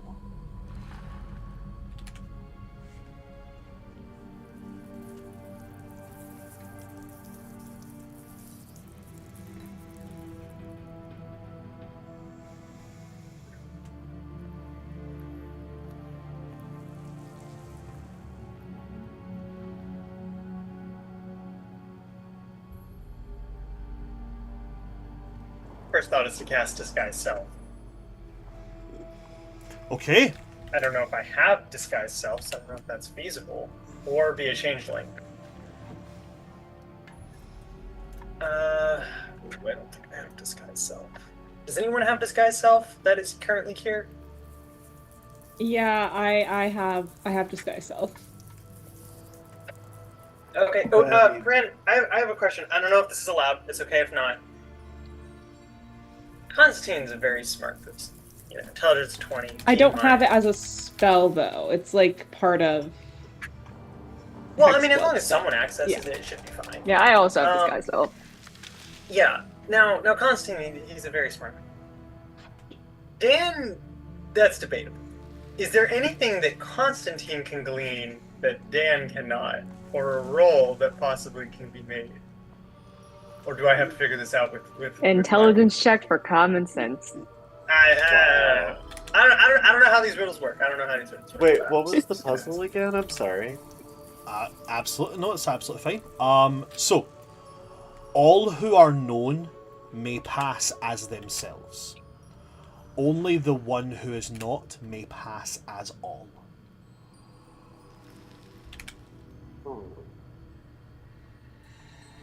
It's like a very I don't think that has philosophical anything to do with statement disguise on self. identity development. I don't think She it has was like, anything to do with disguise self. I mean, And I'm to like, me, that's so philosophical on identity development. it could be. I don't know. I'm just thinking mechanically. I doubt the answer to this riddle is, I am self-actualized. Let me read some philosophy just to pick this up. Anyone who is known may pass as themselves. Anyone who is known by all may pass. Not known by all. Anyone who is known may pass as themselves. Only the one who is not may pass as all. Yeah, so my thought is if you have a presence that is known, like if you're the one who put it, then you could grab the mask. But if you're not, you have to do something. As disguise self, you can look like whoever. I don't know. I'm not saying that's the right answer. It's just the first thing that comes to mind. But Brent, is there any roll that I can make, or do I just have to think of it on my own? There's not a roll as in a skill check we can make. But what I will say is, roll d20 for clue. Okay. D20 for clue is wild, and I love it. The That's higher you 5. get, a 5. Okay, so. Hopefully this is one of those times where you have to fail to succeed.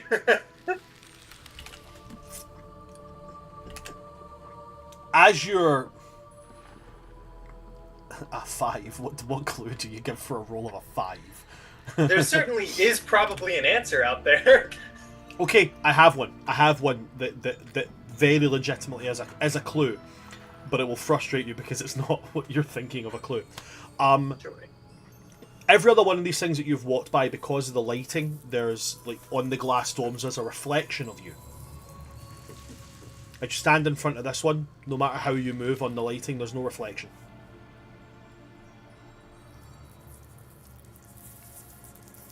I promise you, that is a clue. That's probably a clue more than a 5 should give you, but...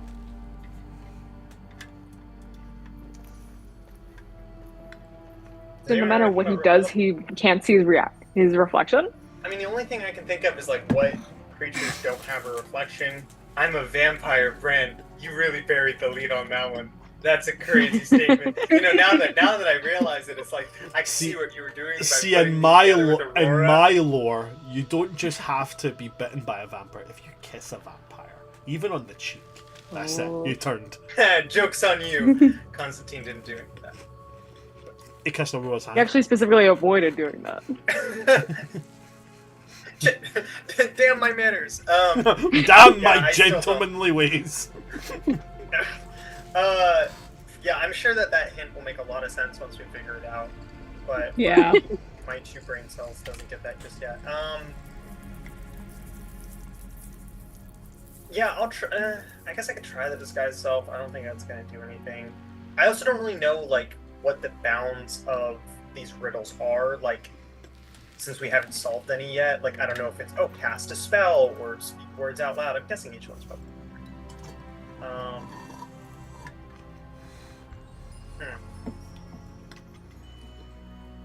This is the problem with playing a smart character. It doesn't make you a smart person.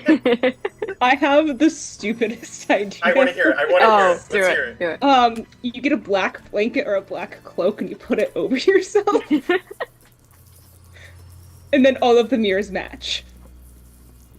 Oh, you know what? Like, yeah, I'll pull my shirt over my face. See what happens.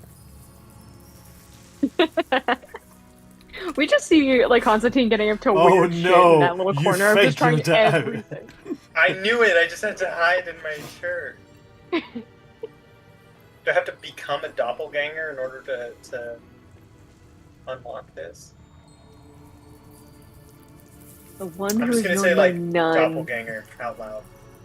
Shapeshifter. I don't think I have to say it out loud, but I'm going to say it out loud for the sake of confirmation. Yeah. Pulling your shirt over your head does not solve the puzzle. Doesn't do anything. Okay. That's fair. It was worth a It shot. was worth a shot. It It's was a worth a long shot.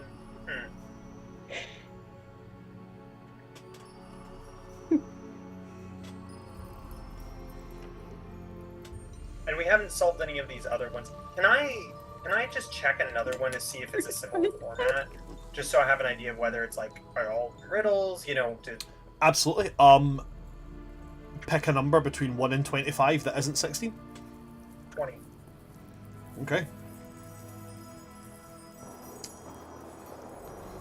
As you move away from this one, you come across what looks like it looks like a headpiece with a veil.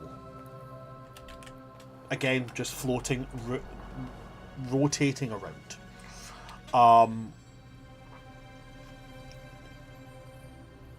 Very soft. It has this feeling of weightlessness around it.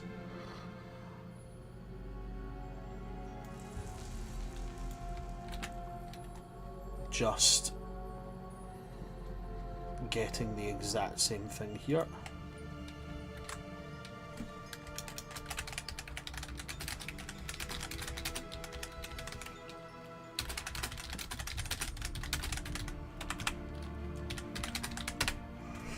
Right, and as you approach this, again, very much in a similar fashion, words move around and become etched into the piece that it's lying on. And what it asks is, all things that live must end. Why do you hold what asks to rest? And as you approach this, you hear a very, very faint whisper. As if it's right next to you, but it's whispered. And it just says, I am tired.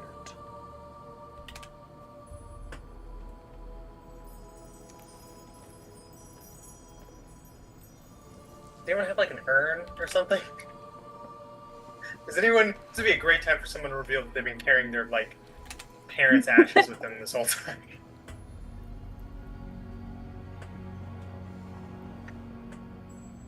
Shucks, man. All I things really that wish I was live better at must riddles. die. Why do you hold what asks to rest? What asks to rest? I mean, I gotta say that does sound like ashes in an urn. Right? As far as I know, Constantine doesn't have his dad's ashes. I don't think they were that close. I mean, I like also like I'm just like I don't know what the like okay, if the answer is like a memory or like grief, I don't know, like is that a word that I speak out, yeah. like, or That's Like, what's something the I action? can say you I can can roll. say like a memory. You can or- roll a d20 for a clue if you'd like. I'll do that. I'll do that. Okay. Oh my gosh, it's another 5. That's really funny. That's I'm so hilarious. sorry. Just rolling with these 5 hints over here. As the veil rotates, you actually would be able to see, even though there's no head attached to it, every now and again the veil takes on the brief shape of a face and flutters as if there is a very, very weak breath. Yeah, so it's something to do with dead people. Hey, is Malekith still here? Malekith is still there. What color is the veil? Is it like a white Grey. bridal veil, or is it a black? Oh, it's gray. So it's attached to a very simple headpiece. What it's made of, you can't really tell. It is also grey, and the veil is ash grey. Yeah, I will actually grab Malekith if he's still there and just ask if he has a thought on it. Of course. He will come with you to come and have a look at it, and he kind of looks at it from all kind of sides, and then I'll roll for him. I will the exact same roll. I'll roll a clue and see if he can figure anything out on Come it. on, Malekith. Okay, that's an 18 on that. I think that's an 18. The 18 Pretty and good. 19 are hard to differ with this dice. It's an 18.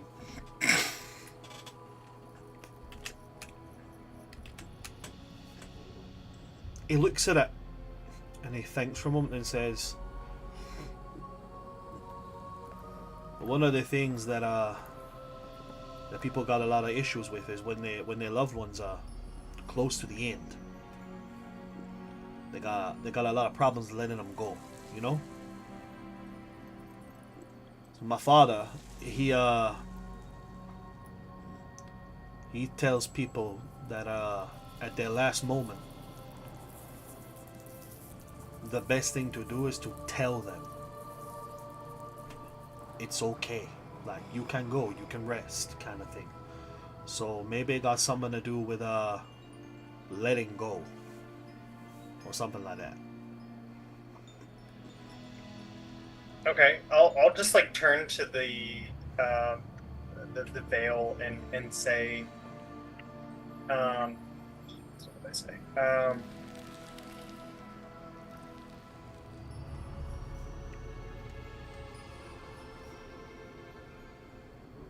I'll say like,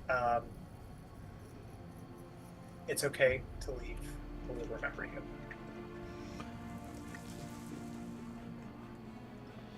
I'm not going to say nothing happens. There's no solution. But the veil does react. It flutters more. And it's almost like it's giving you like you're on the right track.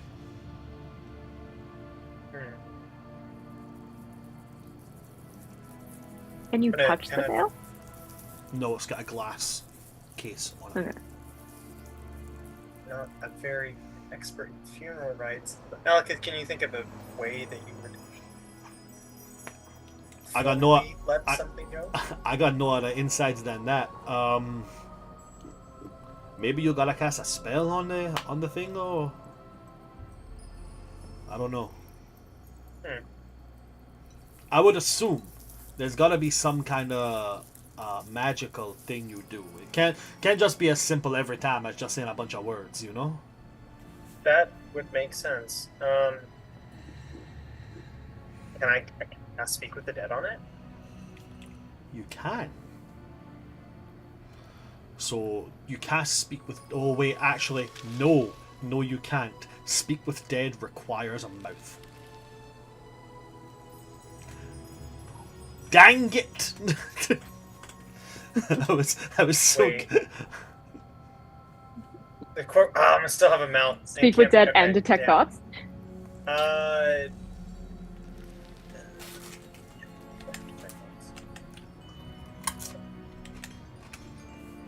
Rip. I will give you one last try. One last thing to guess Okay. before we round off and go to our break. Sure. Oh, like another item, or like one last guess. One last guess on this item. Okay, on this item. All right, guys. Any ideas? All things that live must die. Why do you hold what asks to rest? Why do you hold Yeah. what asks to rest? Like, I was thinking, like, maybe you have to pick it up in some way, but you can't even touch it. Mm-hmm. And it would make sense if there's some kind of like magical element that you need to cast, but I can't think of any like spell that would maybe like feign death, but that seems like kind of the opposite. Yeah, I thought you were like on the right track with like speak with dead, but like apparently you can't do that. Well, you couldn't, like, it does technically require the mouth and everything. I mean, there's nothing to say that that specific spell couldn't be, like, a key, except for Brand's reaction. Yeah, he said like giving it permission to rest, like that was on the right track. Yeah, I can't think of like what ceremony, but I'm pretty sure that's something for spirits. Oh, I don't think Is I there have like this. burial rites spells? There's, like, gentle repose. Yeah, so there's gentle repose, and then there's the actual spell ceremony. And it could be the So, either of those. In the I think maybe a funeral. in the interest of being very, like, you know, when you guess something, I'm gonna tell you what's available to it. Ceremony does have funeral rites. You can conduct funeral Okay. rites. I thought so. Wait, hold Have to on. learn. What level is that? It's a level 1. Would Malekith have this as a paladin? Paladins don't get spells until level 2. Oh, Yep. Frig. Okay. But we can write it down. Unless he can learn it from somewhere. We could wait until he gets to level 2. I'll Not a see. rush. Wait. Can paladins learn the spell? I thought that They was can considered- Yes. learn. Yeah. No, so paladins can know the spell, But they don't, yeah. but wizards can learn most spells as long as they can get a scroll of it, or they can find some way to write it down. Paladins Okay, just don't get spellcasting till level yeah. 2, so that's the other, yeah. Okay, so even if we found it, it's not like he could cast it yet. Oh no, Well, he could cast could it. cast it. He would just have to actively take it, scribe it into his spellbook, and learn it. Okay. But Well- if you were to wait until level 7, he would gain the knowledge on how to cast it innately from his abilities as a Right. paladin. Okay, well, can well, is there a way I could, like, research the spell and find the writings and give it to him? There's multiple ways you can do that. You could speak to one of your teachers, you could speak to a fellow pupil who knows about it and could sit down with somebody and teach them the spell. There's a whole host of ways you can do that, yes. The Okay. higher level the spell you go, probably a bit rarer, a The bit harder. harder to find. But for a level 1 spell, any cleric or paladin is going to have that in their arsenal at this level. Okay. Well, I'll put it on, like, the to-do list of, like, get this spell and try it out. Of course. To some extent. Before we go, though, can I have someone pop in and cast Disguise Self in front of the thing? 'Cause I just have a sneaking... I just want to rule it out. I could do that for you. You're like, do it, hey, you do it. Rista, I don't mean this as an insult. As anyone would attest, especially Malekith, your face is great and all. But I kind of want to try something with this magic item, and I need you to be someone else for like 2 seconds. Can you do that for me? Who would you want me to be? Literally anybody.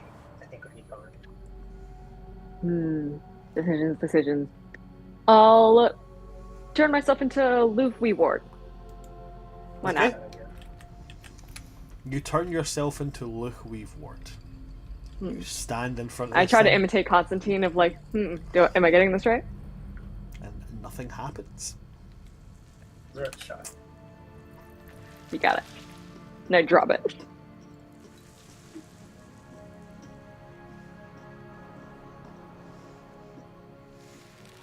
It was worth a Okay. shot. That was it for me. Okay. Then I think with that, we've been around everybody, everybody's done what they want to do. Then we will go to our break, and when we come back, just think over the break of what you're doing, the kind of little 2 weeks of absence. If you do anything of major import, any rolls that will be done then. We'll then do our rolls for the kind of, how do you find out about this? And Eldwin will also do your rolls for your transformation. Okay? Cool. Guys, don't go anywhere. We will see you in 15 minutes after our little break.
Hello everybody and welcome back to part 2. As you can see, we don't have Charlie here. Charlie has developed a wee bit of headache, had to step away. Hope you feel better, Charlie, and hopefully we'll see you next week. Now, when we left off, you guys had all kind of went, done what you were doing, and then ended your day here. Now, as has been discussed, we are going to do a little 2-week time skip. Just to be 2 weeks, right? Classes bypass as normal, you do more learning, you do all that kind of stuff, and you devote yourselves to whatever it is you want to do. Now, there's going to be 3 checks that I want you to make throughout this. One of them is going to be based around the lore of the founders, studying them, getting to know the school. I will ask you guys to contribute in whatever way you wish. And I will have a target number in my mind. You have to meet that target number. Not you have to meet it. The closer you get to that number, the more information you receive. The second one is going to be individual. It's asking, during this 2-week, what are you guys focusing on?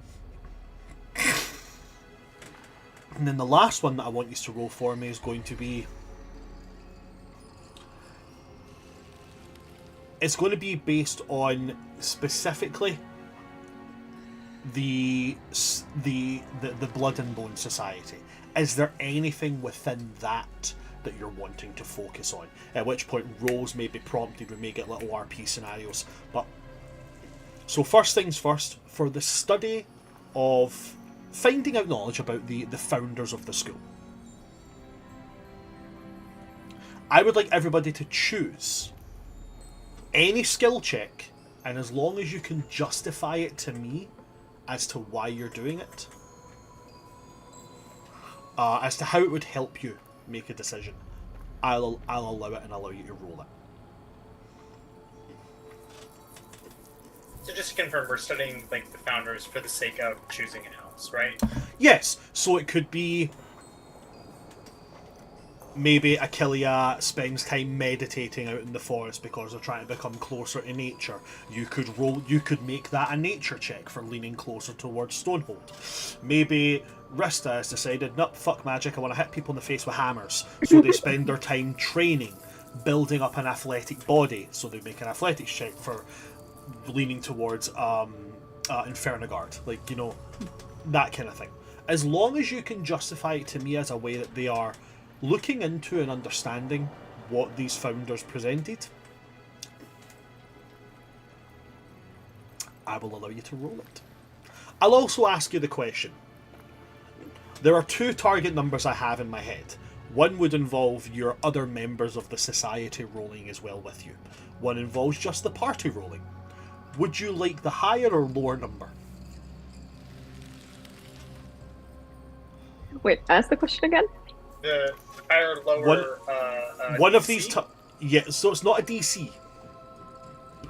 One of the target numbers is you guys as the party and your closest NPCs rolling alongside you. It's a higher number, but they're all involved in it with you. There's little cute camaraderie and all that bullshit. Or just the party, lower number, but it's just you guys.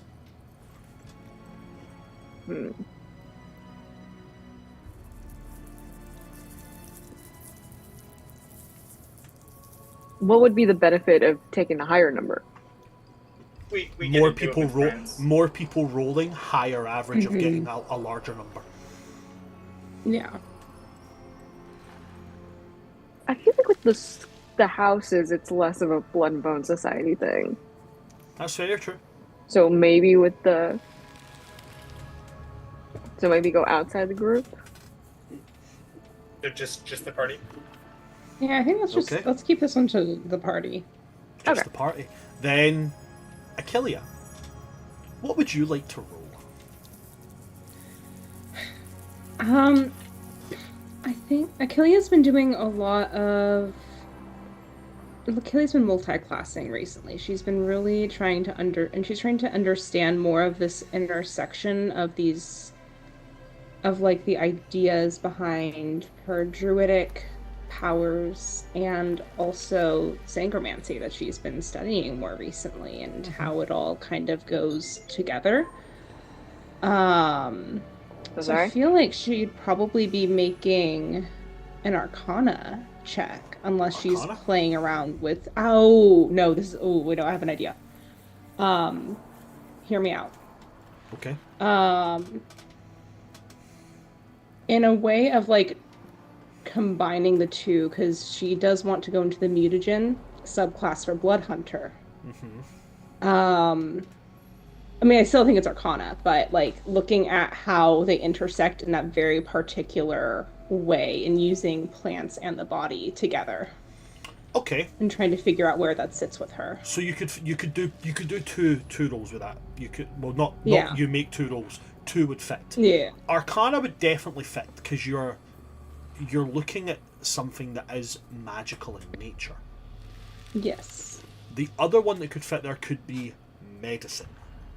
How That's- I different was like, medicine could concoctions also work with the fit, human, work with your anatomy. I think I'll do a medicine check. I think that's very interesting with all of this. Okay, Yes. so you'll be rolling medicine. Constantine, what roll would you like to make? You know, I think Constantine, it's pretty obvious that, you know, he's a very physically imposing person. He's always doing push-ups. I think athletics make the most sense for his character. Okay, you guys all heard it. Constantine's rolling athletics. He just completely changes his, like, mindset. He's like, listen, guys, I'm a gym bro now. Constantine comes no, back from 2 weeks of just being in society and is like, I missed 2 days of school and they said I had to catch up, so I figured they have to catch these hands. Killian will lock him in a room. I'll do history. Just looking into, I mean, I think it's very obvious which one he's gonna go for, but because he doesn't want to like make a rash decision just based on what people are kind of saying, he wants to see like, okay, not only like what did these people stand for, but like how did their actions affect the school? Like, Of what course. did they, you know, how did they handle things? So I think I'm gonna go with history. Also, like, Okay. what notable wizards or I guess magic users, better word for that, have been in each house and what were their impacts. So yeah, that's what I'll choose. Okay, so we have medicine and history. Rista, what will you be rolling? Actually, I was thinking about going the same route as Constantine, like, because the 2 houses that she's considering going into aren't wizard-focused houses, or, like, not, like, studious in that way. So she was curious about, like, looking up, like, any wizards who have entered into those houses and see, like, how they felt about magic and, like, how that differed from, like, anyone else in their houses, like specifically wizards in like Inferno Garden, Celestia Vale, and how they interpreted magic. So I'm probably like a history check Okay, so we have 2 histories and a medicine. or an Arcana if you'd allowed it. You can do Arcana as well. You can do Arcana. It's up to you, as long as you can justify it to Okay. me. Okay, yeah, then I'll do Arcana. Okay. I love how it's just like 2 people doing a lot of reading, and Achilles like, let me go to my little lab. I swear, she probably has like a whole little area in the Blood and Bone Society that's just her lab. I think Rista maybe did that thing of like meditation.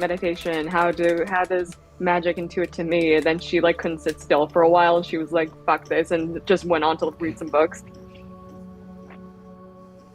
Fair way of handling it. Okay. So Real. now I invite you all to make those rolls. And remember, before you pick up those dice and roll them, these are D20 rolls. So you can use any portent dice you might have lying around. No, Right. I have a low fortune die. When it Question? comes to, oh, go ahead. Question about student die. Can I use them? Do I have to use them before I roll or after I roll? Let me double check that actually. That's actually a good question. Because I do have a student die in Arcana. In case I need to use it. I am tempted to use my 17 fortune on this. Oh, how important is this roll? Because like, if we already kind of Yeah. know where we're heading, is this just unlocking? This the is just how much information you'll gain about them, that could lead to you maybe switching up and making a different decision. Gotcha. Okay. Shouldn't die. Give me just a wee moment to get to the right page here. I always know the page because of the person's face. I found him. Here we go. Student dice. Oh wait, I don't have a student die in Arcana, but I do have one in History. But even still, good to know. Apparently I was completely incorrect. It wasn't his face that I need, which is annoying me now. Where are those? Damn student dice. At this point, I'm excited to take a test so that I can get more student die. No, I really No, wish I that's feel how it you worked there. in life.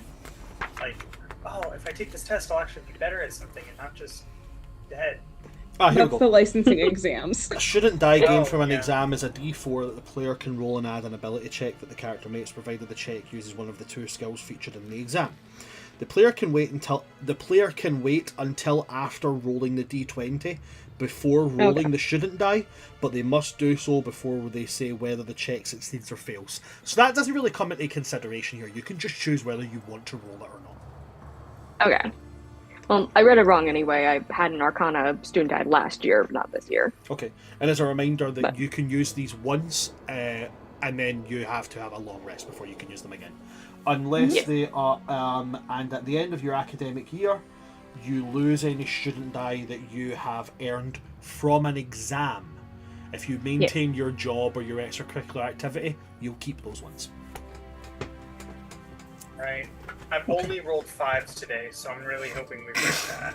Because I want to actually pull my weight. Remember, the I moment believe you in roll you. that dice, you can't use your portent. You have to take what you're I'm Do doing. you not want a using my 17? 20 on this, okay? Do you want a 17, Dan? That's also No, a reminder, okay. your portents can be used for any d20 roll. Yeah. Doesn't just have to be yours, it can be anybody else's. I mean, I might like a 17. Do you want a 17, Gina?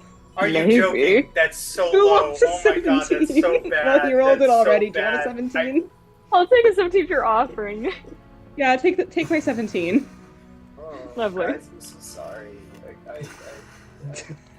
I'm not pulling That's my a- weight here. That's a 3 on the die. Right. A two on my student die, and a plus 11. So that brings us to 16. So we have a 16 Okay. from a 16 from God. He looks so. He's like, I'm not wasting a 20 on this. Rolls it. Oh my fuck. I mean, I stand by it. I don't want to waste a 20 on this. But also, oof, that's rough. That is rough. I like getting lore. I feel perfectly fine giving Gina my 17. Okay, so Yay, thank Gina's been you. given a 17, which brings your total, Gina, to Do 26. 26 and 16 is a total of 42, if I'm correct. Okay, awesome. Achillia, what did you roll? I rolled a 13 on the die, which makes that a 21, if I did my math right. So 42 plus Which is 21 8, is 63, which is above the target number I was looking for from you guys. I did lower it down because Charlie did leave us, so it went down from 80 to 60. Yeah. Sorry, I appreciate it. from 70 to 50. Sorry, no, that's completely incorrect. From 70 to 50. So yeah, you guys are good. So be prepared. Lore dump coming at you.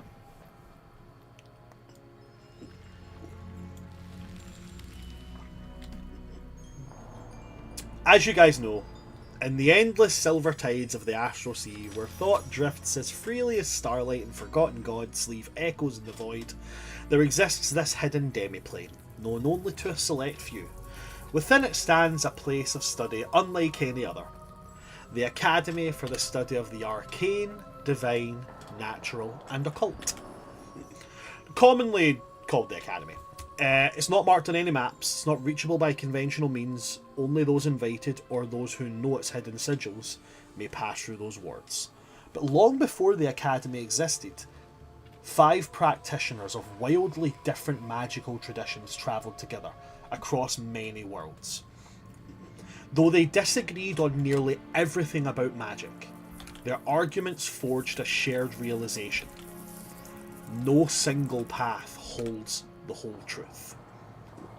From debate, rivalry, and camaraderie, there grew an idea: to create a place where every philosophy of magic could be explored. These 5 people were Luke Weaveward, who was a meticulous human wizard. Despite his specialty and care of practice in necromancy, Luke believed that magic was a phenomenon that could be understood through disciplined study. To him, spells weren't mysteries, but they were equations that were waiting to be solved. He believed that understanding magic made it stronger and safer.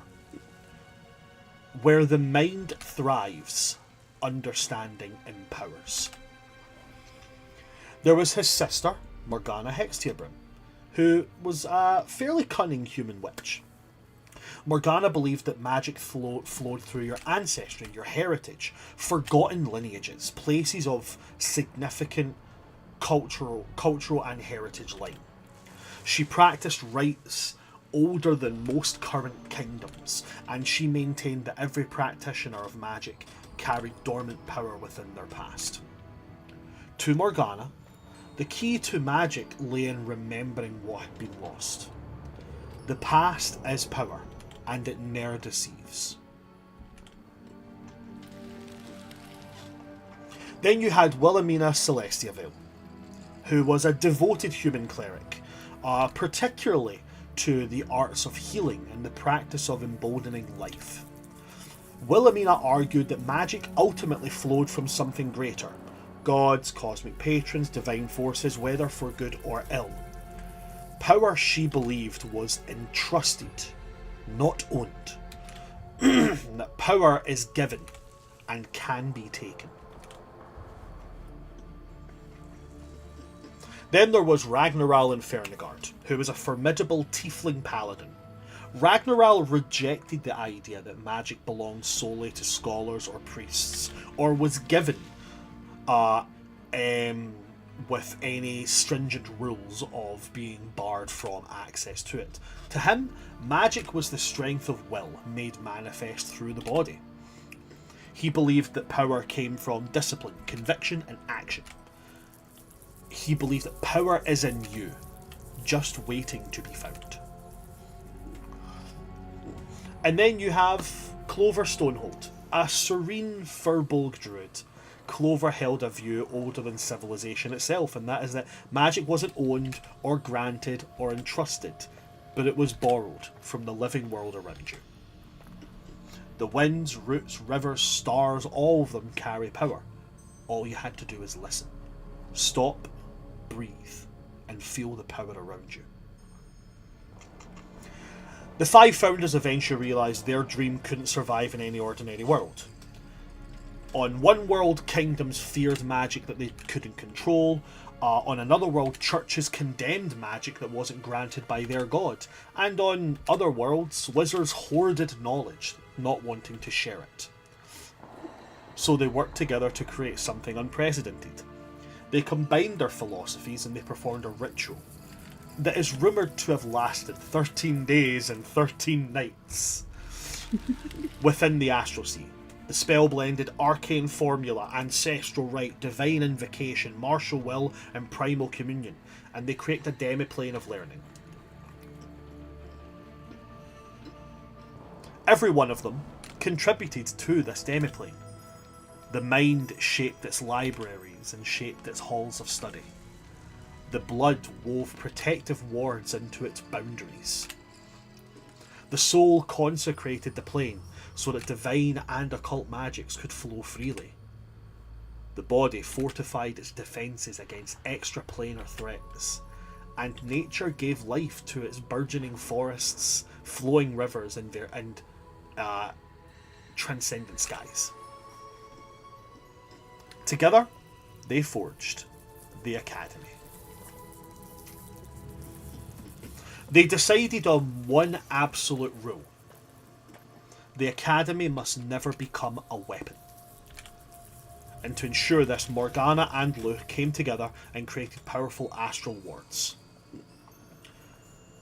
No creature may enter the Academy's demiplane without one of the following: an invitation from a member of the faculty, such as a student being invited to join the ranks; a key sigil crafted by the founder's traditions, for instance, something that a teacher or professor would be given, or a member of staff; or the exceptionally rare ability to navigate the astral sea itself. Those who attempt to force themselves into the academy often find that they are deposited somewhere randomly in the astral sea.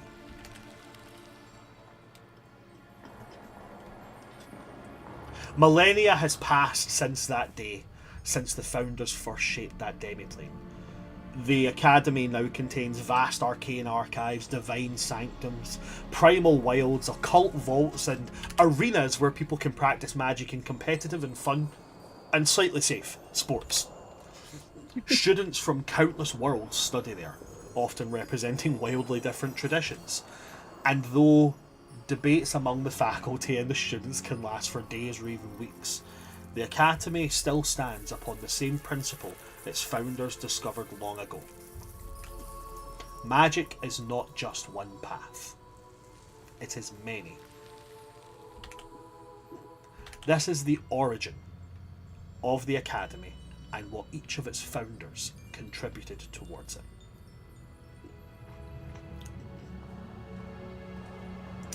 There you go. Big ass lore drop. We do love a big ass lore drop here at World Tree Quest. We are fans of a good lore drop. With that, I will pose the question. Do you guys have any questions about any of the houses above table that you need to know? Anything that might contribute towards your decision? Any question at all? If I can't answer it, I'll just tell you. That can't be answered right now. I'm trying to figure out what to ask. That sounds like I don't have any questions, but I feel like I want a question. No, I do have a question. Like, I'm trying to figure out how to phrase it because honestly, I'm gonna be for real. After that whole spiel, I'm now considering another house. I was gonna say same. Yeah. I feel like I have been sold on the same house, and I will continue to be sold on the same house. But I'm curious to hear what your Makes thoughts sense. Yours makes sense for you. Yeah. Which new one are you considering? This was one that I was also initially considering way back at the beginning, but just not as seriously as the other two, so I had written it off. Hexdia Rim. I was also considering Hexia Rim. Because so much of Achilles' that's magic. the history one, yeah. Yeah, well, because so much of Achilles' magic, yes, is the world around her, listening to the world around her and doing that, but also for her, it's tradition from her moms and the coven. Mm-hmm. Which goes really, really well into Hextubrim, especially as she's branching out from just druidic magics.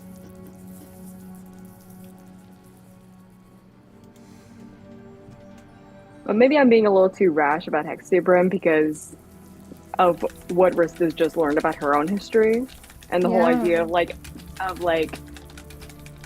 understanding the past so you can be better in the present. Mm-hmm.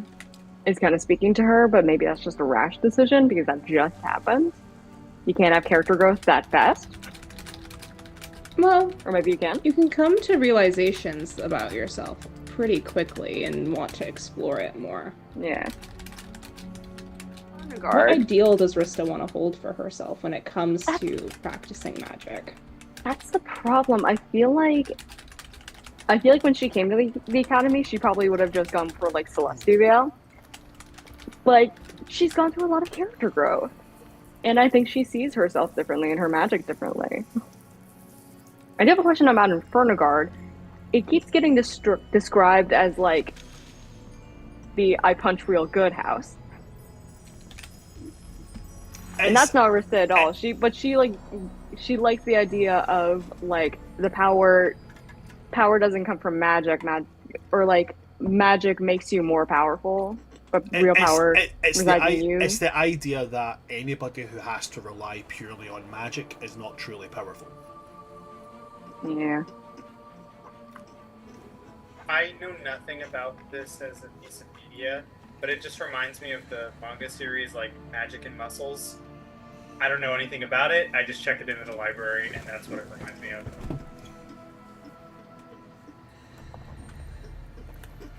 It's interesting. I think Rista would have gone for Celestia Veil, but now I think she's veering away from it. I think the idea of like power can be traded, she like is starting to resent that because she was like grown up on that idea. Yeah. Oh, interesting. Ron, when are we going to decide our houses? This session or next session? Given that Charlie's not with us, I would kind of at the beginning of next session. Okay. I was going to do it in this session, but given that Charlie's not here, we'll do it at the beginning of next session. Sounds good. Sorry, I have to step away real quick. No worries, go do it. Do students who are considering like each of the house get to go like tour them essentially? So and, like, well, talk at the to moment people you there guys do beforehand? well at the moment you guys do have your own kind of like, you all live in like what you did live in like the first year's big dorm building. At this point, at the end of these 2 weeks, you would go and you would move into the dorm of the house you choose. So yes, you can go and I can give you a description of each of them if you would like. Yeah, I think Achillia would be really interested in talking to some of the people from both of them to help broaden her perspective a bit more. Absolutely. So each of them have a unique name. So the dorm of Weaveward is called the Infinite Athenian. We'll do it narratively as if you guys are taking on a tour of all of them before you make your decision. Passing over the threshold of the actually, do you know what? I'll wait until Gina comes back for this. Yeah. Then I'll do that. Yeah. Do you guys have any questions about any other aspects of these?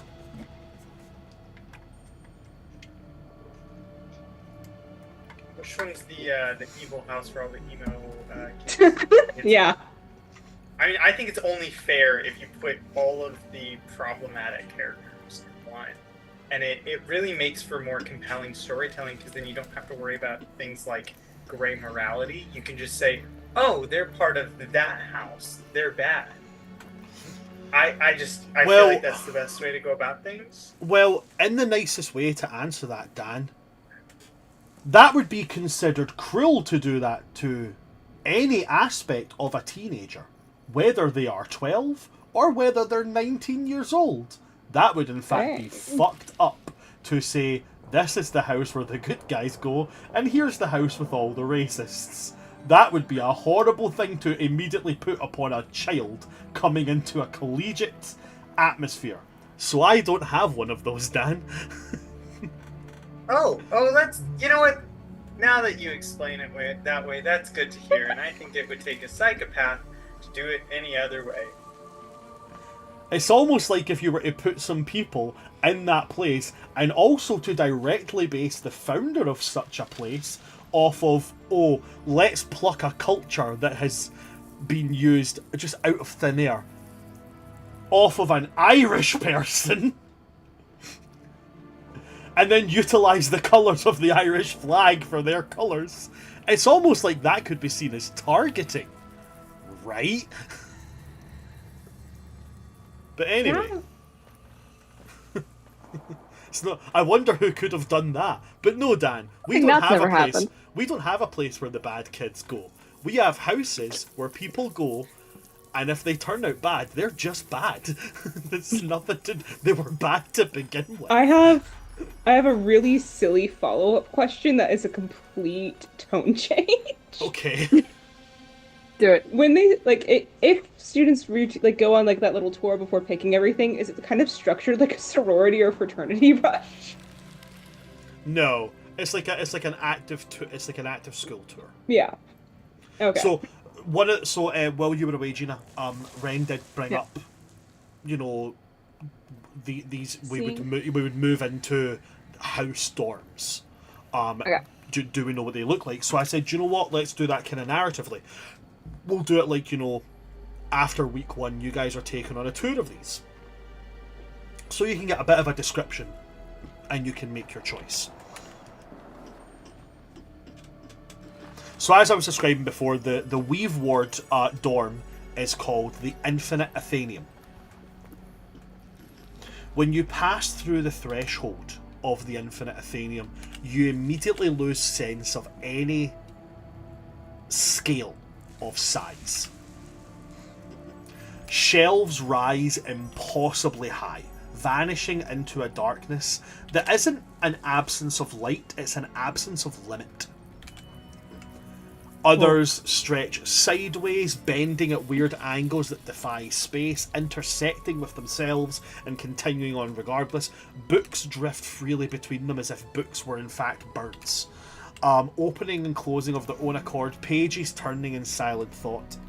Ink writes itself across suspended pieces of parchment. Formulae forming, correcting, rewriting. Arcane sigils assemble mid-air, only to collapse and rebuild in more refined configurations. There is no stillness here, no final answer. Every idea is in motion, every conclusion provisional. At the centre of it all, there is a vast orrery of pure arcane light. Rings within rings turning slowly, recalculating something far beyond stars. Maybe trying to unlock the idea of magic itself. The longer you remain, the more you would feel it. Not knowledge given, knowledge pursued. This is very much the feel of a constantly expanding, impossible library.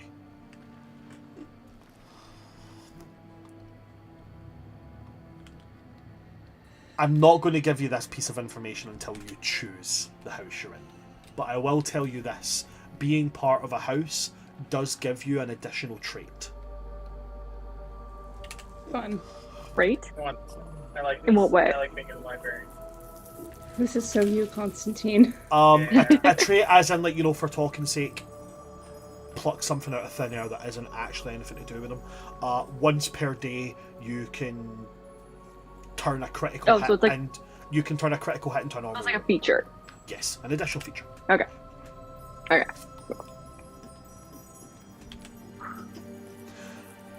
To the Hextia Brim dorm. It's known as the Ancestral Hollow. The air is warmer here, thick with the scent of wax and old stone. It feels a bit like entering into almost like an underground, what would I call it, like a barrow kind of thing. Thick stone walls, that kind of warm but slightly moist air. Not like oppressive moist, but like that warm, almost touchable type of air. Thick with a scent of wax, old stone. Candlelight flickers across walls lined with relics. Bones carefully preserved, trinkets worn smooth with time, fragments of life that refuses to fade. Nothing is labelled, but everything feels like it is known and understood. Shadows don't sit still here. They stretch and shift, not randomly, but with a sense of intention. Like something remembering how to move. At the centre of this common room area that you get to see, there is a ritual circle etched deep into the stone. Lines darkened by age and repetitive use, and when you step closer to it, it hums faintly, as if the pulse of its magic starts to sync with your own pulse of life force. Whispers drift at the edge of hearing, not threatening, not comforting, just familiar. And they're not speaking to everybody in this room, they're speaking to you. Again, to reiterate, it's a bit like an old stone barrow type of thing. Hold on, this has decided. My Google's frozen up. Damn it! No. You ever get that thing where Google just decides to freeze and not move, but everything else is moving fine? Yeah. It's been a while though. Because my PDF's open on my Google, I'm like, ugh. Yeah, so as I was saying, the common room here is like a dim candlelit big stone chamber, wide domed roof. You enter this place very similar to Professor Zestella's potions class. You enter it by going to one of the outside kind of barrow hills with big stone door, and only people who are part of the Hexterbrim house can pass through the door. That's how you get into this one. Oh, sorry, I forgot to say that. The Infinite Athenium Weave Words one is accessed through a secret bookshelf in the library. That's so convenient for you. It really is. Hey guys, I gotta go home now. Walks through a library. Clocking out, goes home through the secret shelf. All I want is a secret bookshelf from my job to my home. You just want a bookshelf where, like, you pull one book and then it immediately turns into a door. Yes. That's I what want everyone that. wants. I need that in my life. Yeah. The Celestia Vale common room is accessed, as you would probably expect, by going to the ward where not the ward, the wing of the academy where you would study divine arts like healing and I'm blanking on the name of the actual class, but the one where you study divine beings and how they pass on their magic and stuff like that. You would go to there's like spaces there that are shrines to gods of multiple different worlds, and there's a shrine that is blank. Those who are part of the Celestia Vale house can simply place their hand on that shrine and it just rotates around and takes them to their common room, which looks like a grand cathedral. Yeah. We're talking pews, but instead of pew, it's pew tables and then a pew but reversed around. If you understand what I'm saying there.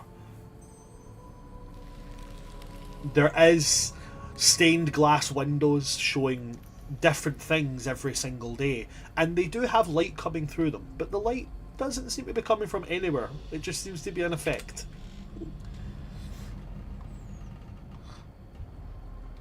Light greets you when you fully enter.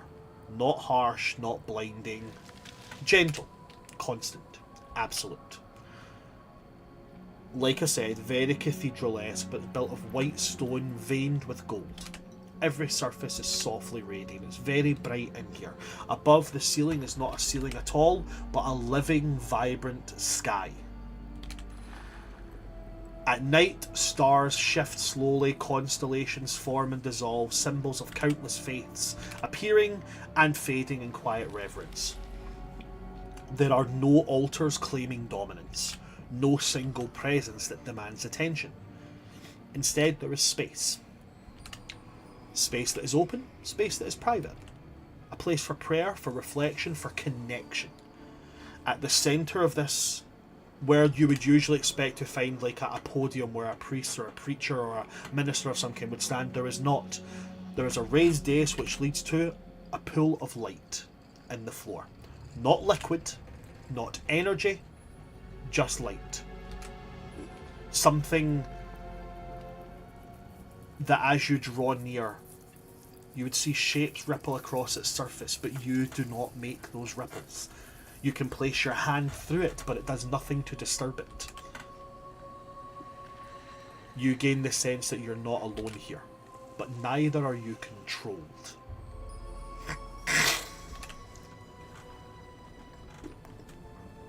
Moving swiftly on, we go to the Infernagard house, which, as you can probably guess, you access by going into the weapons storage room in the arena. Wonderful. There is a big... I was really hoping you were going to say the gym. No, there's Like, I was also Well, really Alright, hoping bro, to... you gotta the drink this arena- much No, creatine this is and then you go funnier. right in there. the arena is technically This the is gym. funnier. There That's is a fair. there is a glaive on the wall that you rotate, and as you rotate, the stone wall drops, and you're able to access another arena lit by Oh my god. roaring braziers, weapons lining the walls.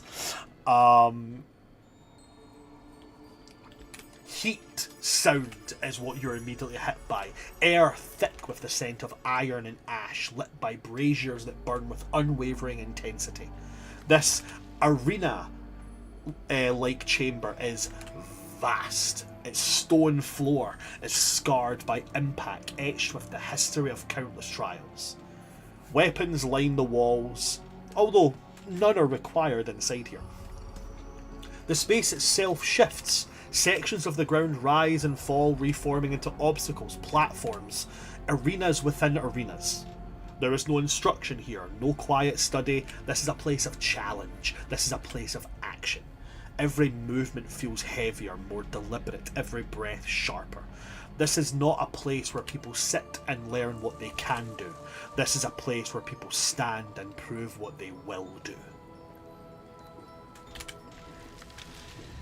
And then last and most certainly not least, we have... sorry, I should have said that place is called the Crucible Arena.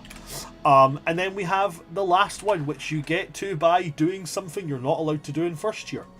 You go in to the forest. And there is an old tree, not far from the forest, with a knot hole where you can just about fit your hand inside. And as you put your hand inside it, if you are part of the Stonehold house, you will find a root that you can twist, and as you twist it, you'll be able to step through this tree in a manner very similar to travel through plants. And you'll find your way to the Living Grove, a vast indoor forest. The transition to there is immediate as you step through. Stone, or in this particular instance, hard, dense root, gives way to soil, soft and alive. The air is cool, carrying the scent of rain and growing things. Light filters down from above. Not from any visible source, but as though the sky itself has taken root above you.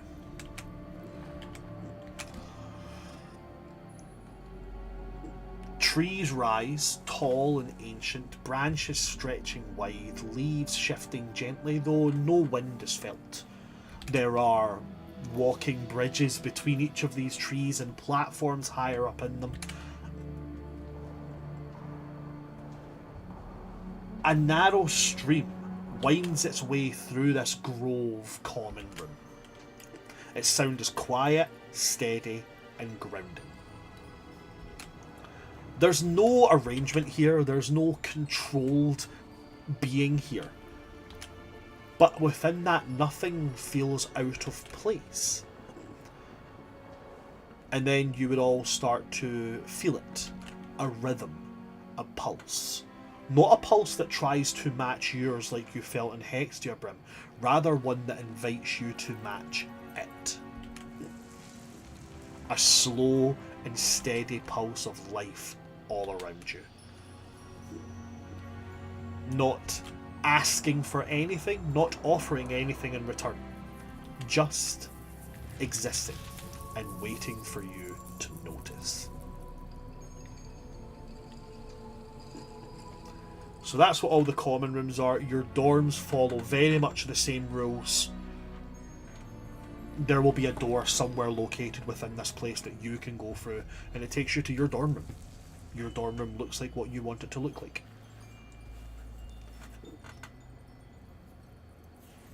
Knowing this... Out of curiosity, Yeah? This was very helpful. I know all of the houses have, like, secret entrances.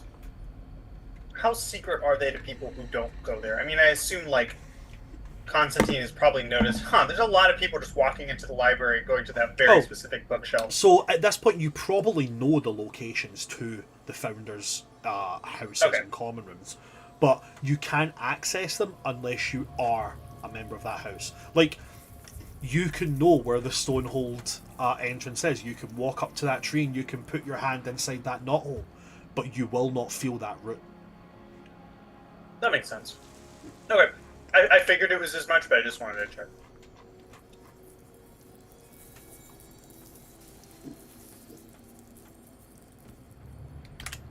Any other questions for anybody? Anything at all? No, but this was this was genuinely very helpful. I agree. Yeah, That thank was really you. helpful.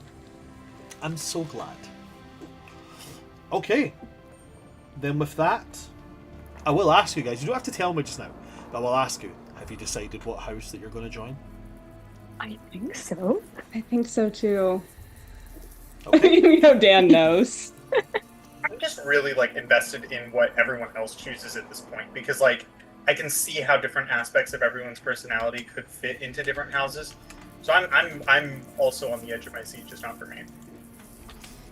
I kind of don't want to say. I want to leave it a surprise. If you want, you can say it's not going to change anything at this moment in time. When we come to the I'll beginning of say- next session, we'll do it. If you reveal it right now, I'll reveal it. Oh, I was gonna share some of my thoughts, but yeah. Yeah. I don't know, the little bone trinkets next to your brim, I think really sold it. I'm like, that's it. That's correct. Killy needs to be somewhere where there's something a little bit creepy going on. That's so real. Little bone trinkets. I do think that I can tell you your other members of the Blood and Bone Society if you'd like. Ooh. That would be good. we know Malekith's going Weaveward. Well, so Yeah. yeah, And Malekith Randall is it. Randall doesn't know where he's going. He's gonna throw a dart at a board. I hope So- Randuin got the tour. Randuin did get the tour. Randuin got the tour. Randuin has made a choice at this point. Ooh. Ooh. Has It's he up said to you what it guys. is? If you guys share, I will share this. That's how I'm going to coax you out. That's how I'm going to coax you out. I am like 90% sure at this point that I will be going Hextia Brim. Yeah, I think I'm doing a 180 and I'm going Hex Super Brim too. We're gonna be roomies. We're gonna be roommates. No, I do think I stand on what I said before, like the whole like powers in the past. I think like that speaks to Rista. And versus like power in like using tradition to inform how power is and like magic. Yeah, is like utilized. learning from the past to affect your actions in the present. Like learn from your ancestors what to do and what not to do. I love how we have two very like similar yet very different views on it. Yeah, I think- oh, yours does so Funny is well. that I feel like mine is more philosophical and yours is purely based on vibes. It was not purely based on the bones. That was just the final thing. I also feel like Rista is not going to be comfortable in a cathedral or an arena.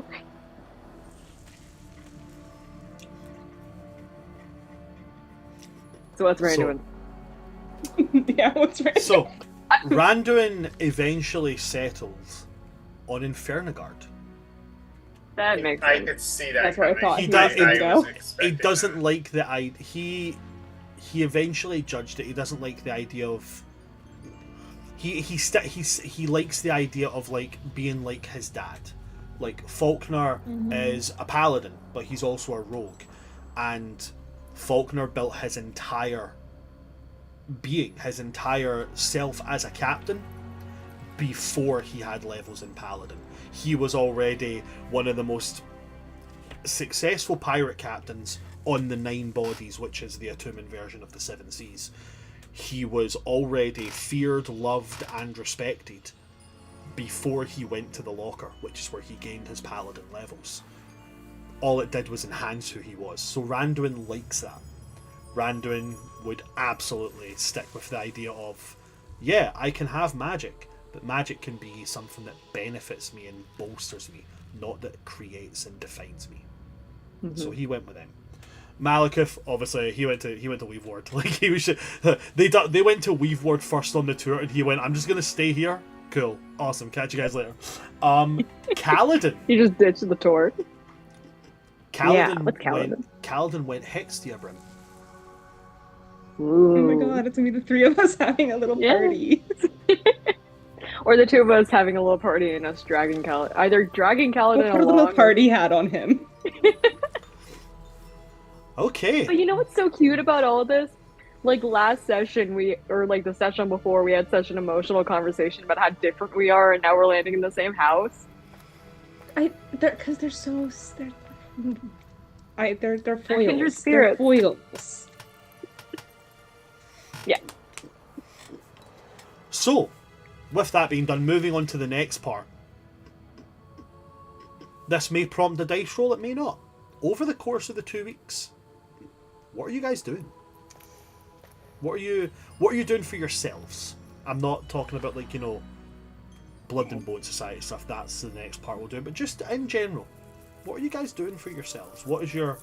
Are you focusing on your studies? Are you focusing on socializing? Are you, I don't know, holding hands with your boyfriend where people can see? I don't know. What are you doing?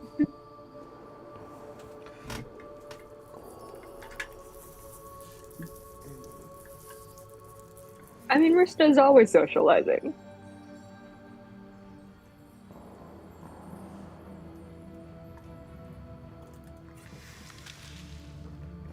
I don't know if she's I have operating to any very differently. There's something I need to do specifically when Rissa is not around Aurora.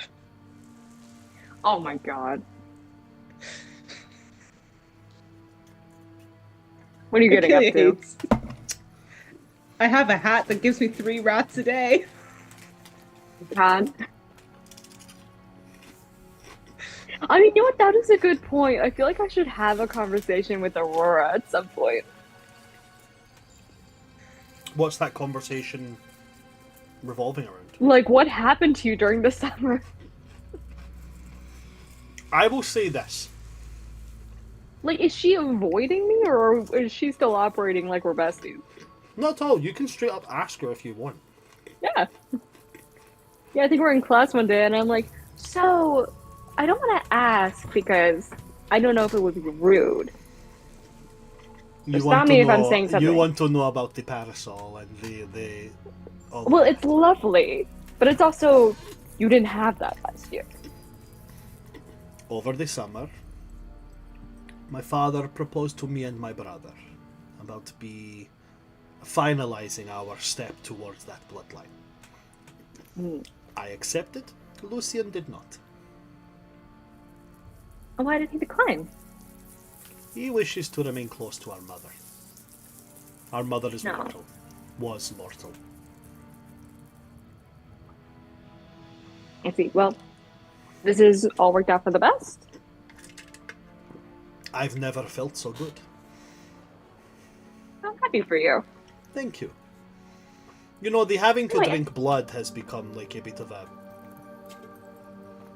a strange thing, but we make do. Well, it's not like you weren't drinking blood before. Yeah, but that was through choice. Now it is a necessity. Ah, is it the only thing that you can drink? Oh no, I can still drink other things. In fact, I like to mix blood with my wine. For a vampire? That would be really good. I can see it. Also, I did want to ask you, what house are you going to? I'm definitely leaning towards a certain house which focuses on a bloodline and allegiance Blood, to yes. heritage. Yeah, no, I can't see anything else for you. If you said anything else, I'd be like, what are you doing? I'm proud of my heritage. Why not explore it deeper?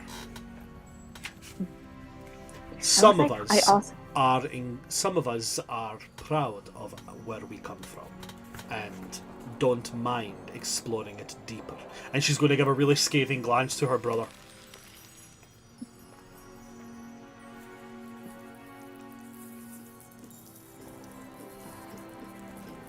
That's epic. This is gonna be so fun if we do bring Lucian into society. It really will be. It really will be. It'll be hilarious. Anything else that you want to discuss with Aurora? No, I think I think just having that confirmation, because we were all tiptoeing around it, and I was like, yeah, I'm she's gonna a ask her. vampire. She's a full-on vampire now. Nice. And she's also going to be in our house. Anything else This could be between? really great with my hat of vermin. Anything else between? Anything else for Rista during that 2-week period? I'm socializing, I'm hanging out with friends, I'm going on dates with Malika. Getting up to normal life. Okay. Achillia. During the 2 weeks, what's Achillia doing? I think the main thing she's doing over the 2 weeks is really just hanging out a lot with her garden club friends. Aw. Who she doesn't hang out a lot with, like, because we like in screen time stuff. And that, and also like starting to make a detailed list of the watch cycles when she's at work. Fair. Very, It's very like fair. two things. Okay, so for the watch ones, I am going to ask you to make me a perception check. Okie dokie. Wonderful. Put that over my sheet. Okie doke. That is a 13.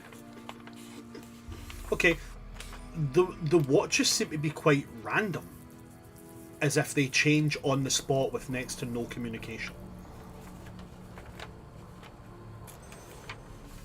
Interesting.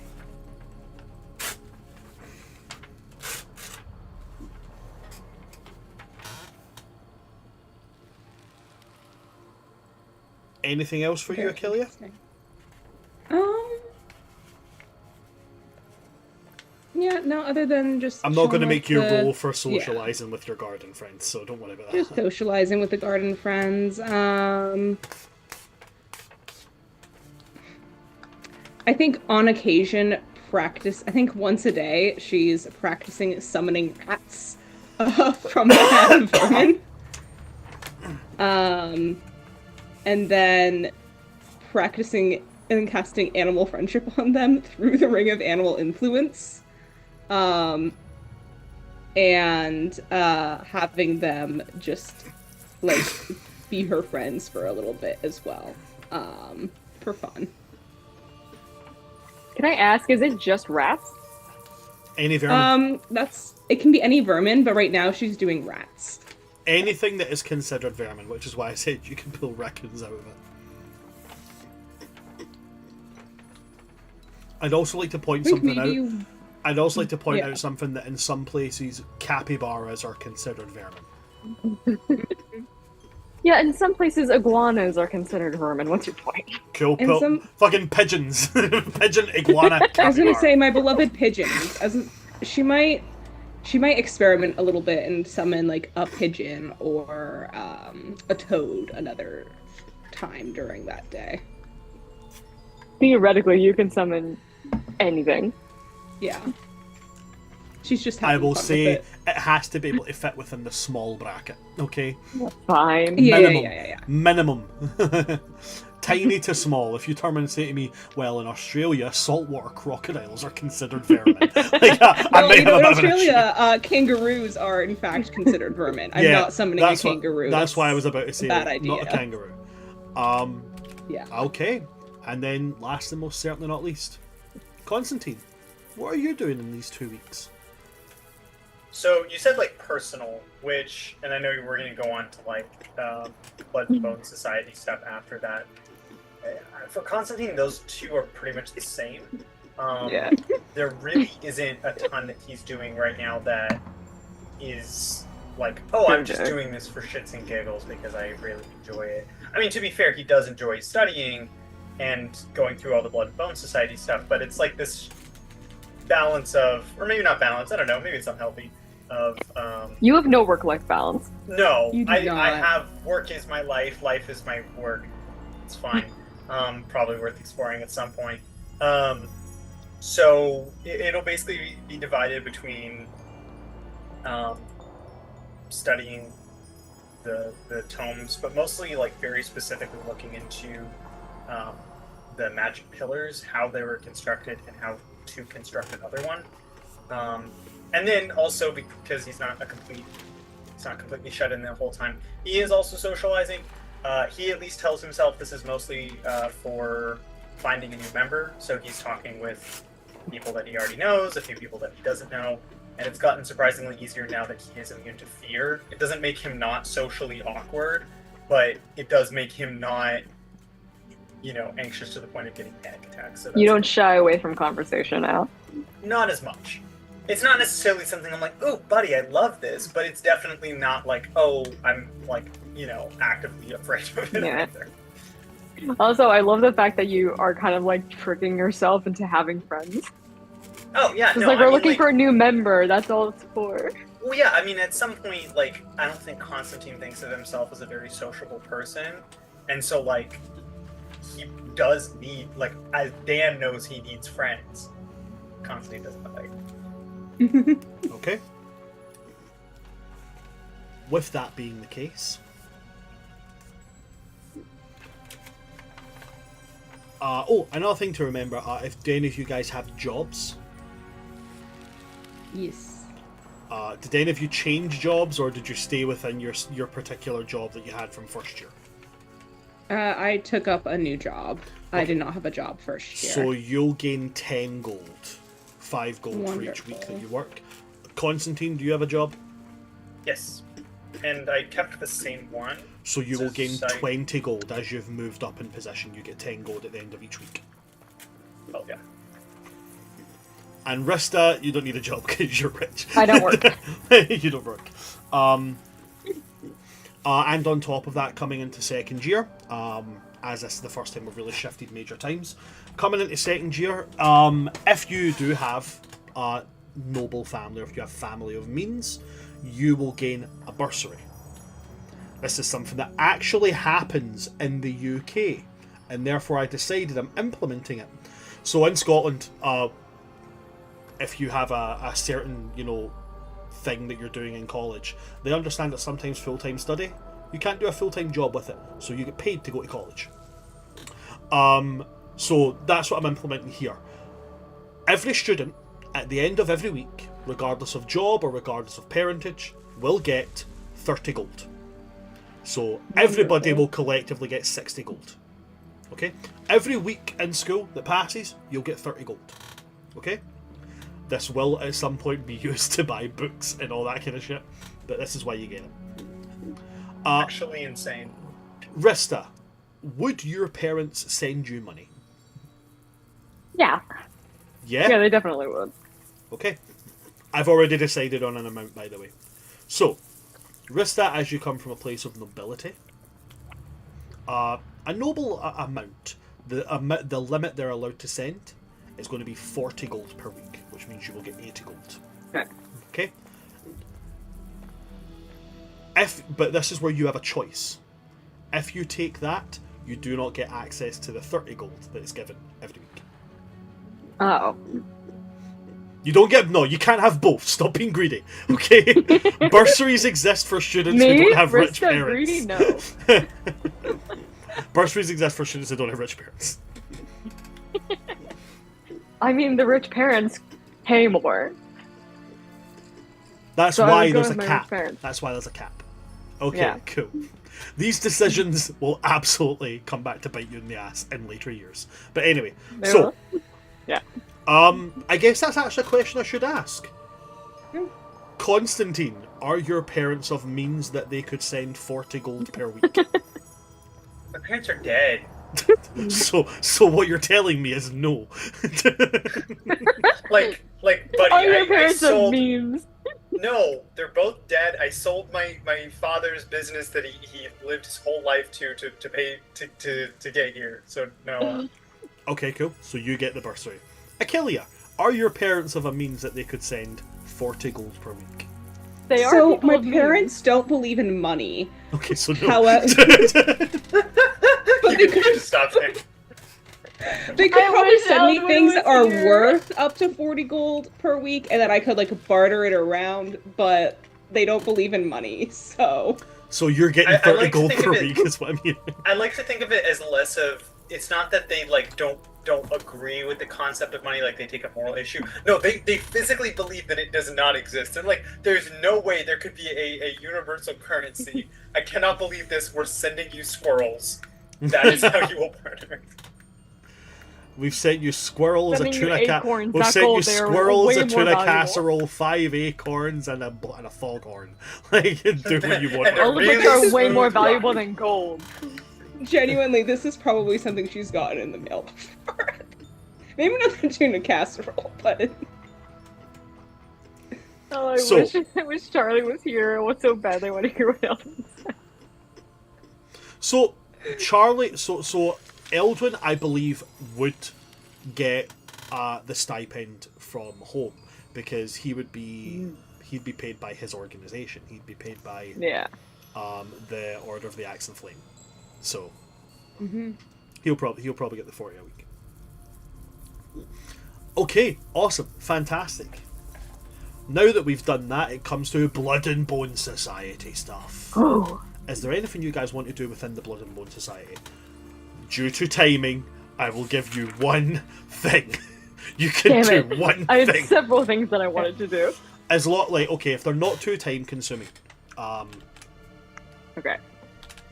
Well, for one thing, it could double up as like my social time because I did want to get a head start on looking for who the traitor was, and I wanted to do some social engineering to figure that out because the one clue that we decided that we had on how we might go about that investigation is the golem at the end of the ball last year was likely due to the student. So I want to basically like ask people like, oh, like I want to be asking people about like their ball stories, like, oh, what did you guys get up to? Like, oh, what were your after parties? Did you see anyone going to the for woods? next year or for this year?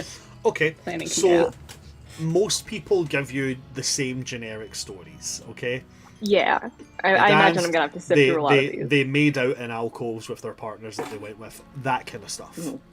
Mhm. There's a few people who are kind of like more vague, but not enough that it narrows it down. Okay. I'll give you Okay. that. That one's a fairly easy one to get if you're just doing it for socializing. Okay.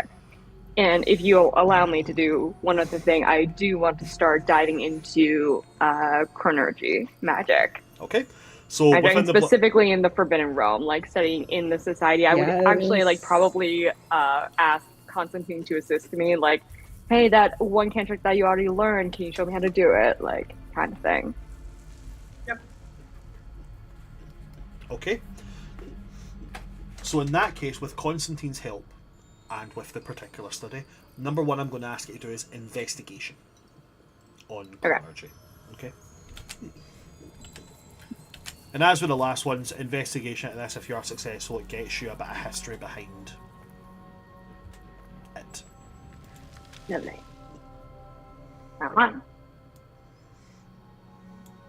Okay. Do I have any help from Constantine? Oh, for sure. Yeah, you get advantage. So- You get advantage on Oh, roll. fantastic. Not better. For investigation, that is a 16. Do I have... No, I don't. So that's a 16. Oh, baby. Okay, on a 16, you don't discover an origin of where this particular school of magic came from. Yeah.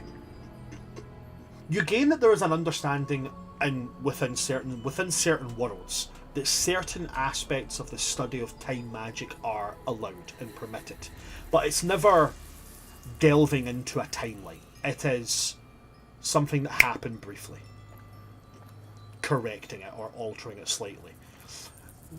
When it comes to the study of chronergy, the forbidden school of magic, this is delving into a timeline and changing things that happened way into the past, viewing things that happened that far back and making a point of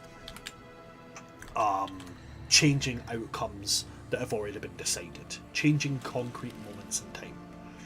The major danger here is delving into your own timeline to such an extent that you can accidentally erase yourself from your own timeline, essentially becoming a flux, a nothing, a no one.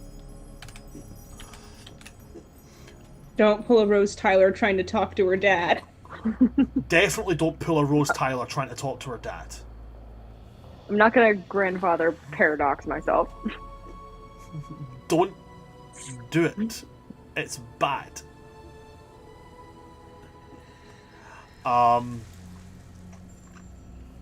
Okay, so in that sense, you are going to gain access to. With a 16, you'll get both cantrips, and you'll get one first level spell with a 16. Oh, hell yeah. Okay, so the cantrips that you're going to get. Number 1, you're going to get everybody's favourite little cantrip, Blip. You're not risking using it to gaslight the entire school. What, me? Never. So, I'm going to send these over to you just now. Once I find your name on my... There you are. Okay, so Blip. We've talked about it before. As a reaction to saying something to another creature, you can choose to rewrite the last complete sentence you spoke, rewriting the history of the words. This lasts until you choose them to have the true words known. That's it. And to be clear, because this was a point of contention in the past, do I remember what I said last? You remember what you said last. Nobody else remember. Nobody else present does. So you get to choose. Great. Do I want them to know the truth or not? That's it. Okay.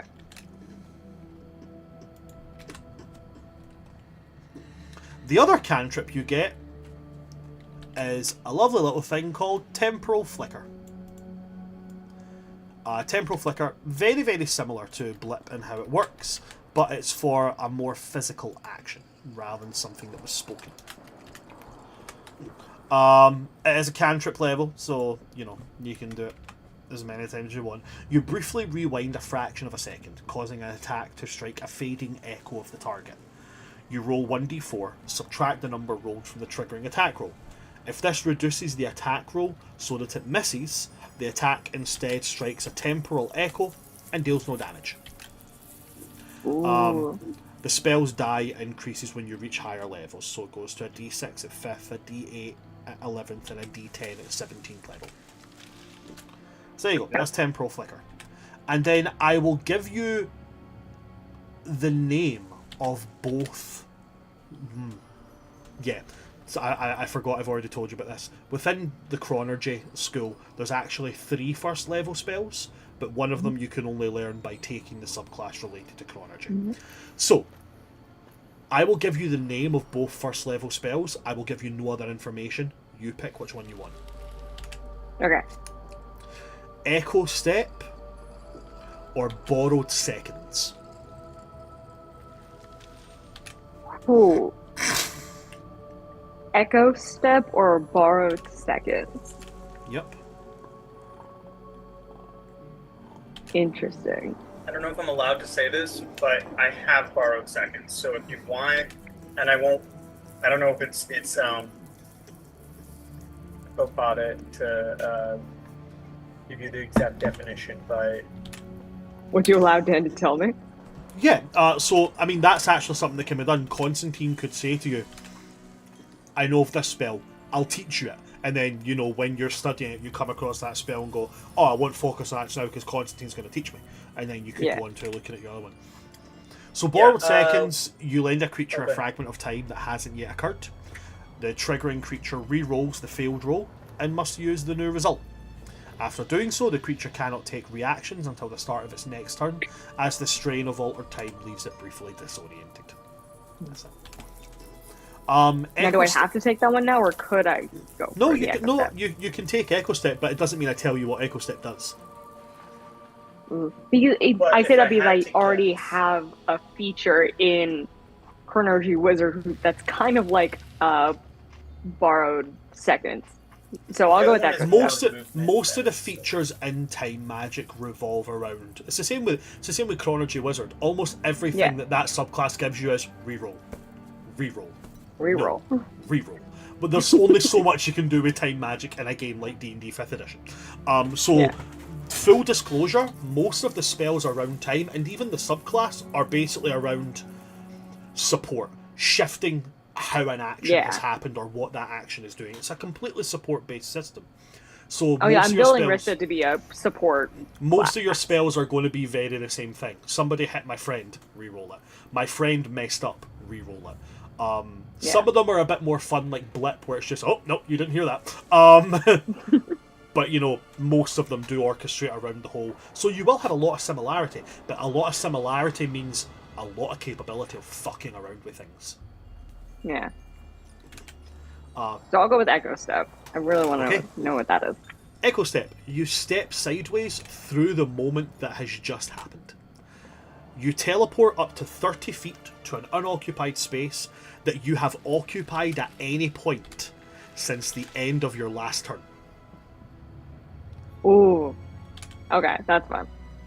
So essentially... Like a Misty Step, except you have to have been there first. Yes, I can. So essentially, you know, oh, I want to jump and catch this thing, but I can't guarantee I'll get back to where I was. Misty Step, you have to be able to see where you're going. If you're in pitch darkness, we don't know where this thing ends. Okay, I'm going to run forward and make sure there's nothing dangerous. Ah! Fall. Nope. Boom. Back to where I started. Yeah. No, that's cool. Until the start of your next turn, opportunity attacks made against you have disadvantage as your form flickers between multiple moments in time. Nice, so like it. That's Echo Step. I'm sending it to you now. Bish, bash, bosh. There you go. So you have taken your first steps into chronergy, or chronomancy is what I've named. Yeah, chronomancy. Chronomancy is a better word. Chronomancy is a better word. The other one I was looking at, and I really liked the sound of it, was horology. But horology is specifically the study of watches and timepieces. And I was like, that's more cool, of though. That's an artificer thing, absolutely. But yeah, it's definitely something I want to fuck around with. Listen, I know that like the Pirates of the Caribbean movies after 3 are garbage, but probably one of the best quips from the later ones was, "Oh, I'm a horologist. Oh, so is my mom. Oh, your mom was academically inclined? More like horizontally reclined." I've not seen that scene, but that's hilarious. Again, it's probably it's the only thing I remember from those movies. And I'm sorry to go on this tangent, but I'm going to say right now, well, you are correct. The Pirates of the Caribbean movies after 3 are garbage. The best moment in that movie is, who am I to you? Treasure. Oh. Is that from book 5? That's from the 5th movie. That's when I don't remember anything from that. Spoiler alert! When Captain Barbossa dies. Which, by the way, I hated that man. I hated him for 5 movies until the last 10 minutes of his fucking existence, and I was like, this is my favourite guy in the fucking world. Right? Because it turns out the horologist is his daughter. Yeah. I haven't seen that clip. Love it. Anyway. Man, I have an ultra hot take, but I'm not going to say it at the fear of getting... This is going to be on the internet forever. You don't like any of the Pirates of the Caribbean movies, do you? Except for the first one. Except for the... The first one is a masterpiece. That's fair. Everything after that is awful. I mean, it's a slightly a hot take, but it's not one you're going to get crucified for. Yeah. I think Davy Jones didn't need to be in the second movie. Davy Jones's whole thing could have been the third movie. Adding in the East India Trading Company and having them find Jones's heart and no, that took away from it. You could have done the second one being around some other pirate-based myth, and then you could have done the third one being Davy Jones, and it would have been. You could have taken everything from the second movie, removed all the East India trading stuff, and just put the stuff for the second movie into the third movie. Brilliant. Would have been great. I gotta say, I never finished the third movie. One day I tried to marathon all the movies, and I watched the first one, masterpiece. Second movie, trash. But I was like, I'll watch the third movie. Couldn't get through it. It was garbage. Fair. It's absolutely fair. But just in the interest of time, I'm going to jump away from this very quickly. So a really smooth segue in there. Is that everything for you, Rista?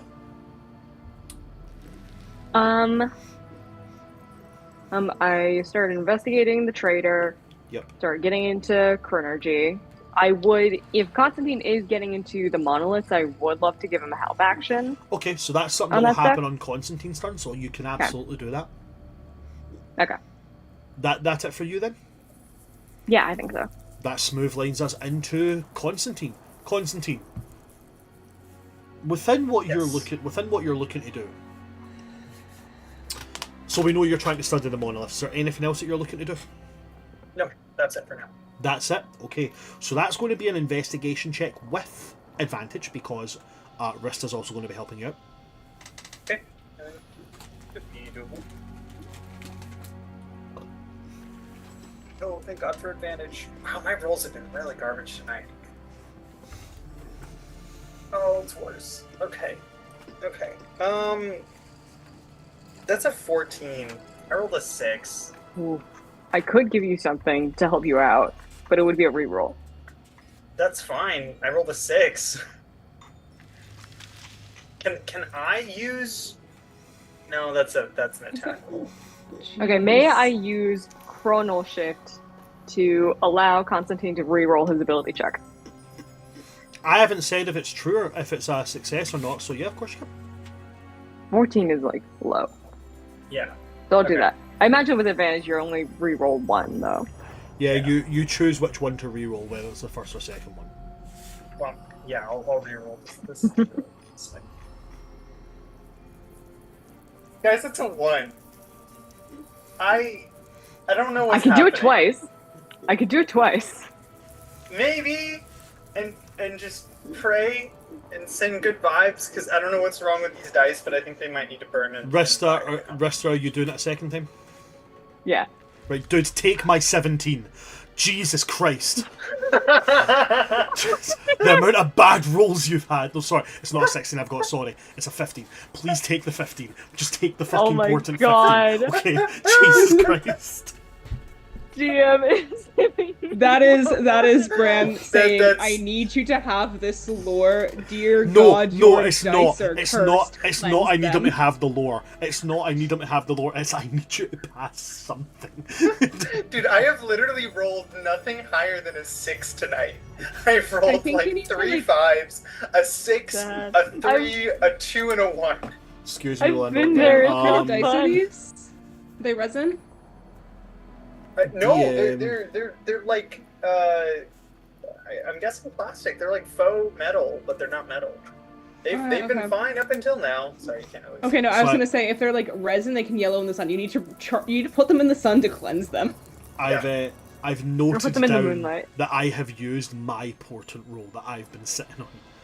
This is hilarious. That's actually really funny. Okay, so with you said 15? It's a 15. It's so your dice Okay, rolls a 15. 15, that'll be a 23. Excellent. So on a 23,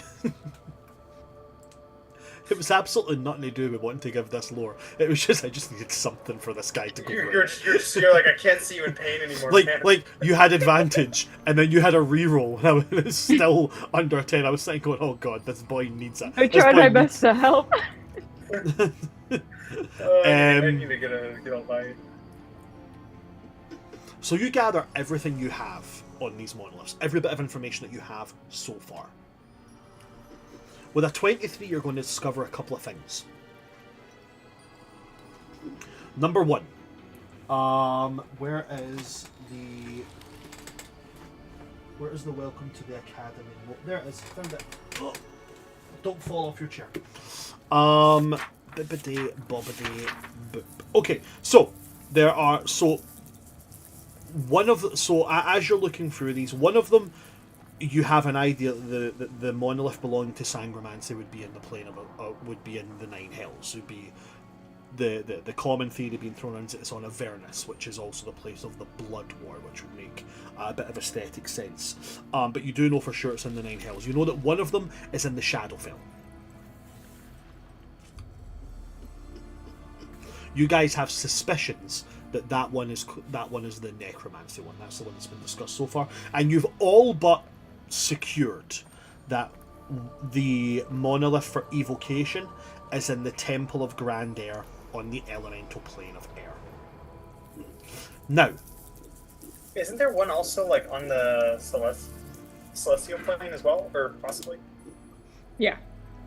yes, that would be there's one that is believed to be on one of the celestial planes.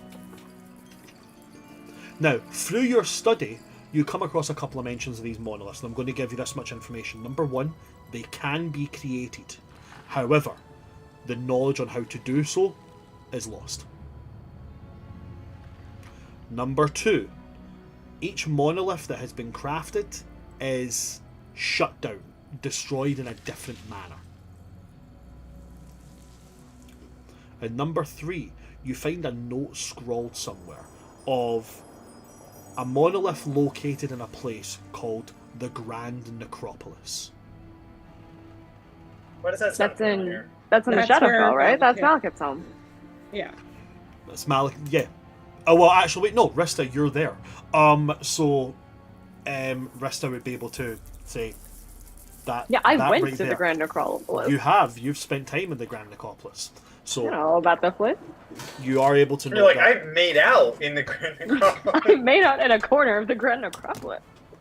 It would be really funny if you made out next to the monolith and didn't You're like, know. Oh my oh, that's god. what that was. I'm sorry, I was a little distracted at the time.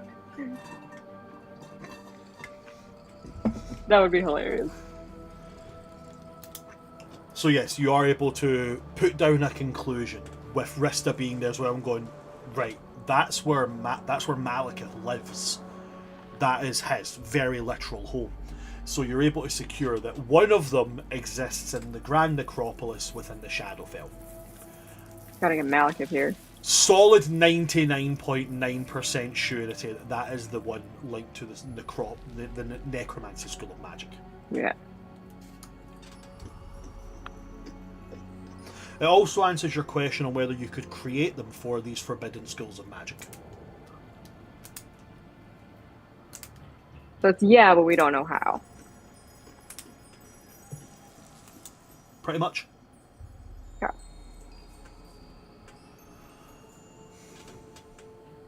Anything you'd like to do with that information there, Constantine? I mean, I'm guessing the next step, it's possible, but we don't know how, would be to study one of the existing ones. Ooh, so, that's a good Well, point. you know where one is. yeah, I was about to say. So, and it seems like the Grand Necropolis would be pretty easy. Well, probably out of. Well, the Grand Necropolis trying to work. or the Air Temple. Yeah, either one of those. Since we know somebody there, probably would be the easiest one. So There's probably also start talking to her. there's also the one that, albeit is broken, but could still be studied. Sure. Actually, that's so a yeah, good I think point. We should study the existing monolith that we have.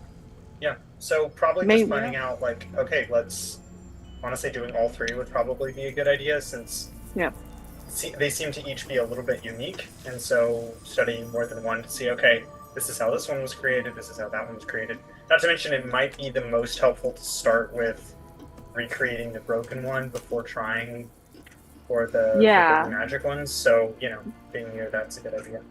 Like, we could see how it was broken to see if we can reverse engineer our way to how it was created. Yep. Yeah. Makes sense. Anything else for Constantine to do within? Because that sounds like the kind of thing that that will involve Yeah. going. Yeah, that's to not the an monolith. off-screen, Yeah, that's not an off-screen thing. thing Yeah, to do at all. But no, just kind of planning that out and looking into the logistics of it. Do you guys bring the information you found to Malekith? Oh, definitely. Yeah. Absolutely, yeah. Malekith immediately will go off and start talking to his parents, trying to find out any information he can on that. Again, that will be done first at the beginning of next session, once we've done the choosing of founders' houses and stuff like that. Okay.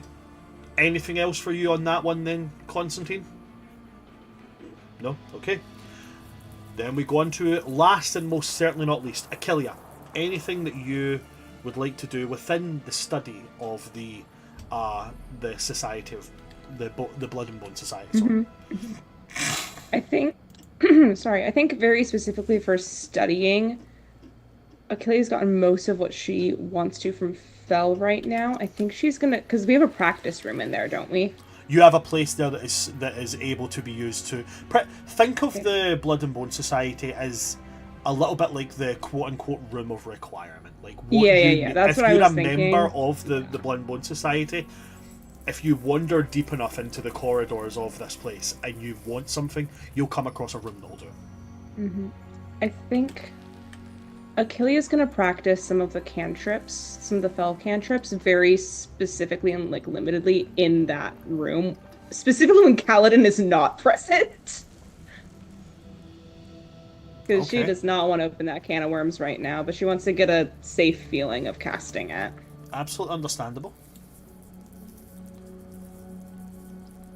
And yeah, I think at some point,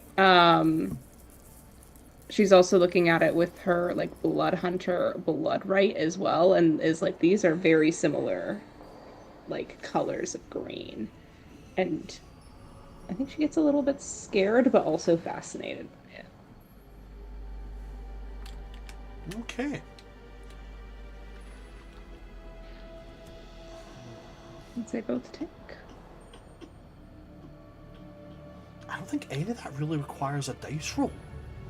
No, I don't think so either. Okay. No, I think you're pretty good on that one. Alrighty. Then in that case, when we come back, beginning of next session, we'll go into asking Charlie if there's anything he wants to do during this 2 weeks, all that kind of stuff. Then we will go into the choosing ceremony. Not the sorting ceremony. Why don't you just let some fucking kids choose where they want to go instead of separating them from their friends? Fucking asshole behaviour. The choosing ceremony. And then we'll go into the beginning of next session. But for that, with everybody doing what they've wanted to do, I think that's a good place for us to wrap today. I do apologise, went a wee bit over that, but with Charlie having to step away with to, fix the screens and stuff and fixing the setup. Another warning to think about actually for getting out the next session. I'm going to drop you guys in the Discord at some point during the next week. Your houses do have colour schemes.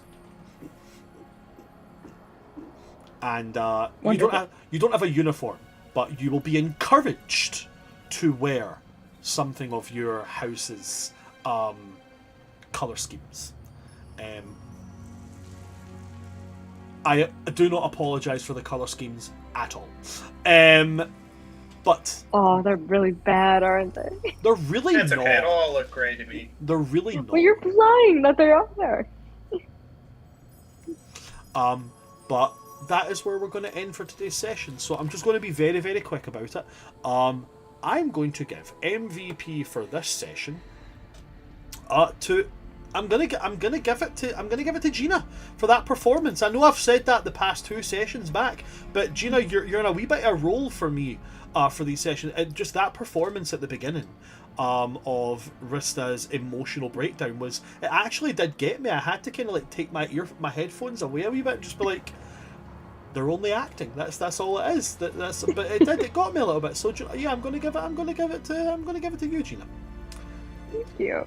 So we got 1 vote for Gina. Gina, who are you voting for MVP? Oh no. I should have put more thought into this. As a reminder, you can vote for yourself if you want to be. Wow. That is the funniest thing to me. That you'd be like, you know what? I did a really good job. Listen. Please give us a pat on the back for this. Sometimes you have to turn around and go, do you know what? I felt like I really did a good job of my character today. I'm gonna give myself my MVP. That's a power move for sure. No what? Fuck it. Move. I'm taking it back. I'm giving it to me. No, I'm kidding on. I'm kidding on, Gina. You go ahead. You're like, I am carrying this as no. Oh no. Can we come back to me? I need to think. Of course we can. Dan. You know what? I did. No, I'm just kidding. Yeah, you kind of stole the words out of my mouth, Bren. Man, I wish I could give it to 2 people because I feel like I'm really enjoying watching Achilea and Rista interact and kind of honestly be a little bit of 2 sides of the same coin. So it's hard between those two, but yeah, for the same reasons. Like, I think your performance with how you're handling learning more about your family has been really engaging to watch. So I'm going to give it to you as well. Yeah. So we got 2 for Gina. Ren? Yeah, mine was gonna go to Gina too. I love like I love watching Rista's journey so much. And I also just love I love watching the parallels between her and Achille like unfold even more. We did not set out to do this. This is just happening. Yeah. There's no scheming, no plotting. This is just happening, and I think it's so fun to get to be a part of with you. And I love watching Rista learn everything and grow and explore new sides of herself. It's so beautiful. Well, there Yeah, you go. y'all so nice. That settles it. But out of curiosity, Gina, who you voting for? I think I gotta give it to Ren. Like, I do like her and Achille. I do agree. I think Achille and Rista's relationship is super sweet, and their dynamic is so fascinating. And finding out that they're both going to be, very likely, unless either of us change our minds, that we're probably going to go to the same house. That's so thematic. And I just like Achille it. will I not just like it a apologize lot. for fucking with Aurora, though. That's really... Do you, Well- by the way, do you do that behind Rista's back, or do you tell Rista about it? Probably, yeah. I get behind her back? So that way Rista has plausible deniability. That's fun. She does it behind your That's back, good. but in a loving manner. Okay. Well, as we've decided on our MVP, well done, Gina. You get yourself a Thank portrait you. roll. And a pat on the back. And a pat on the back. Yeah. Well, if that's it from all of my... I've stuck myself over with my words there. I nearly started going into the MVP stuff again. If you like what you've seen here today, folks, do consider going and checking out all of our other sessions. We have the Forming on Mondays, we have the Tides of Chaos on Tuesdays, we have To the Skies on Wednesdays, Fathoms Below on Thursdays, we've got Nothing on Fridays, we have got Dragon Age on Saturdays, and obviously we've got Welcome to the Academy on Sundays. So you should go and check out all those things, and you can find out information about all of them on all of our social medias at World Tree Quests, pretty much anywhere. If you want to see more of the stuff that I do by myself, you can find me at Oops All Brands pretty much anywhere as well. I will also be present at UK Games Expo in May, and I'm also coming over the pond for PAX Unplugged this year for my 3rd time. So I'll be coming over for that at some point near the end of the year. So if you're at either of those, come and say hi, come and say hello. World Tree Quest will be there. Other than that, I've got nothing else to say, so I'm going to pass on over to my players and let them plug themselves wherever they may be.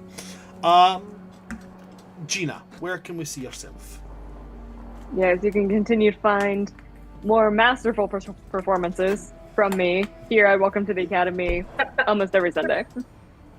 Yeah. Yeah. Dan, what about yourself?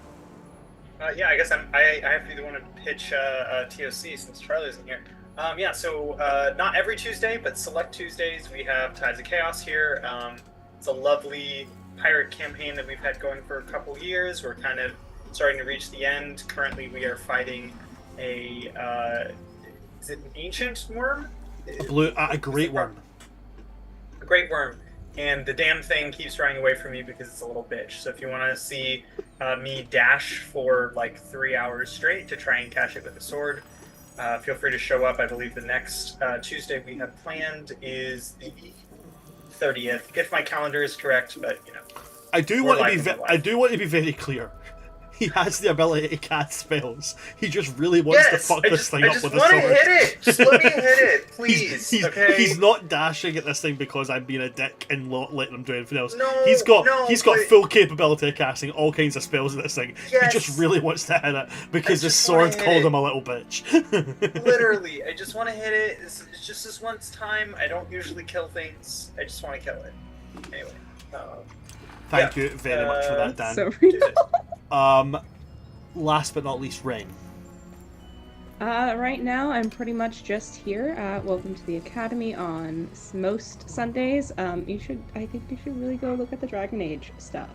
It's really fun. They basically got meteorite shit to make a sword, like yesterday. So you should go see what's going on. I think they're having it's a campfire session next week. So Yeah, you should check it out. See my Daily Shelf partner. Party.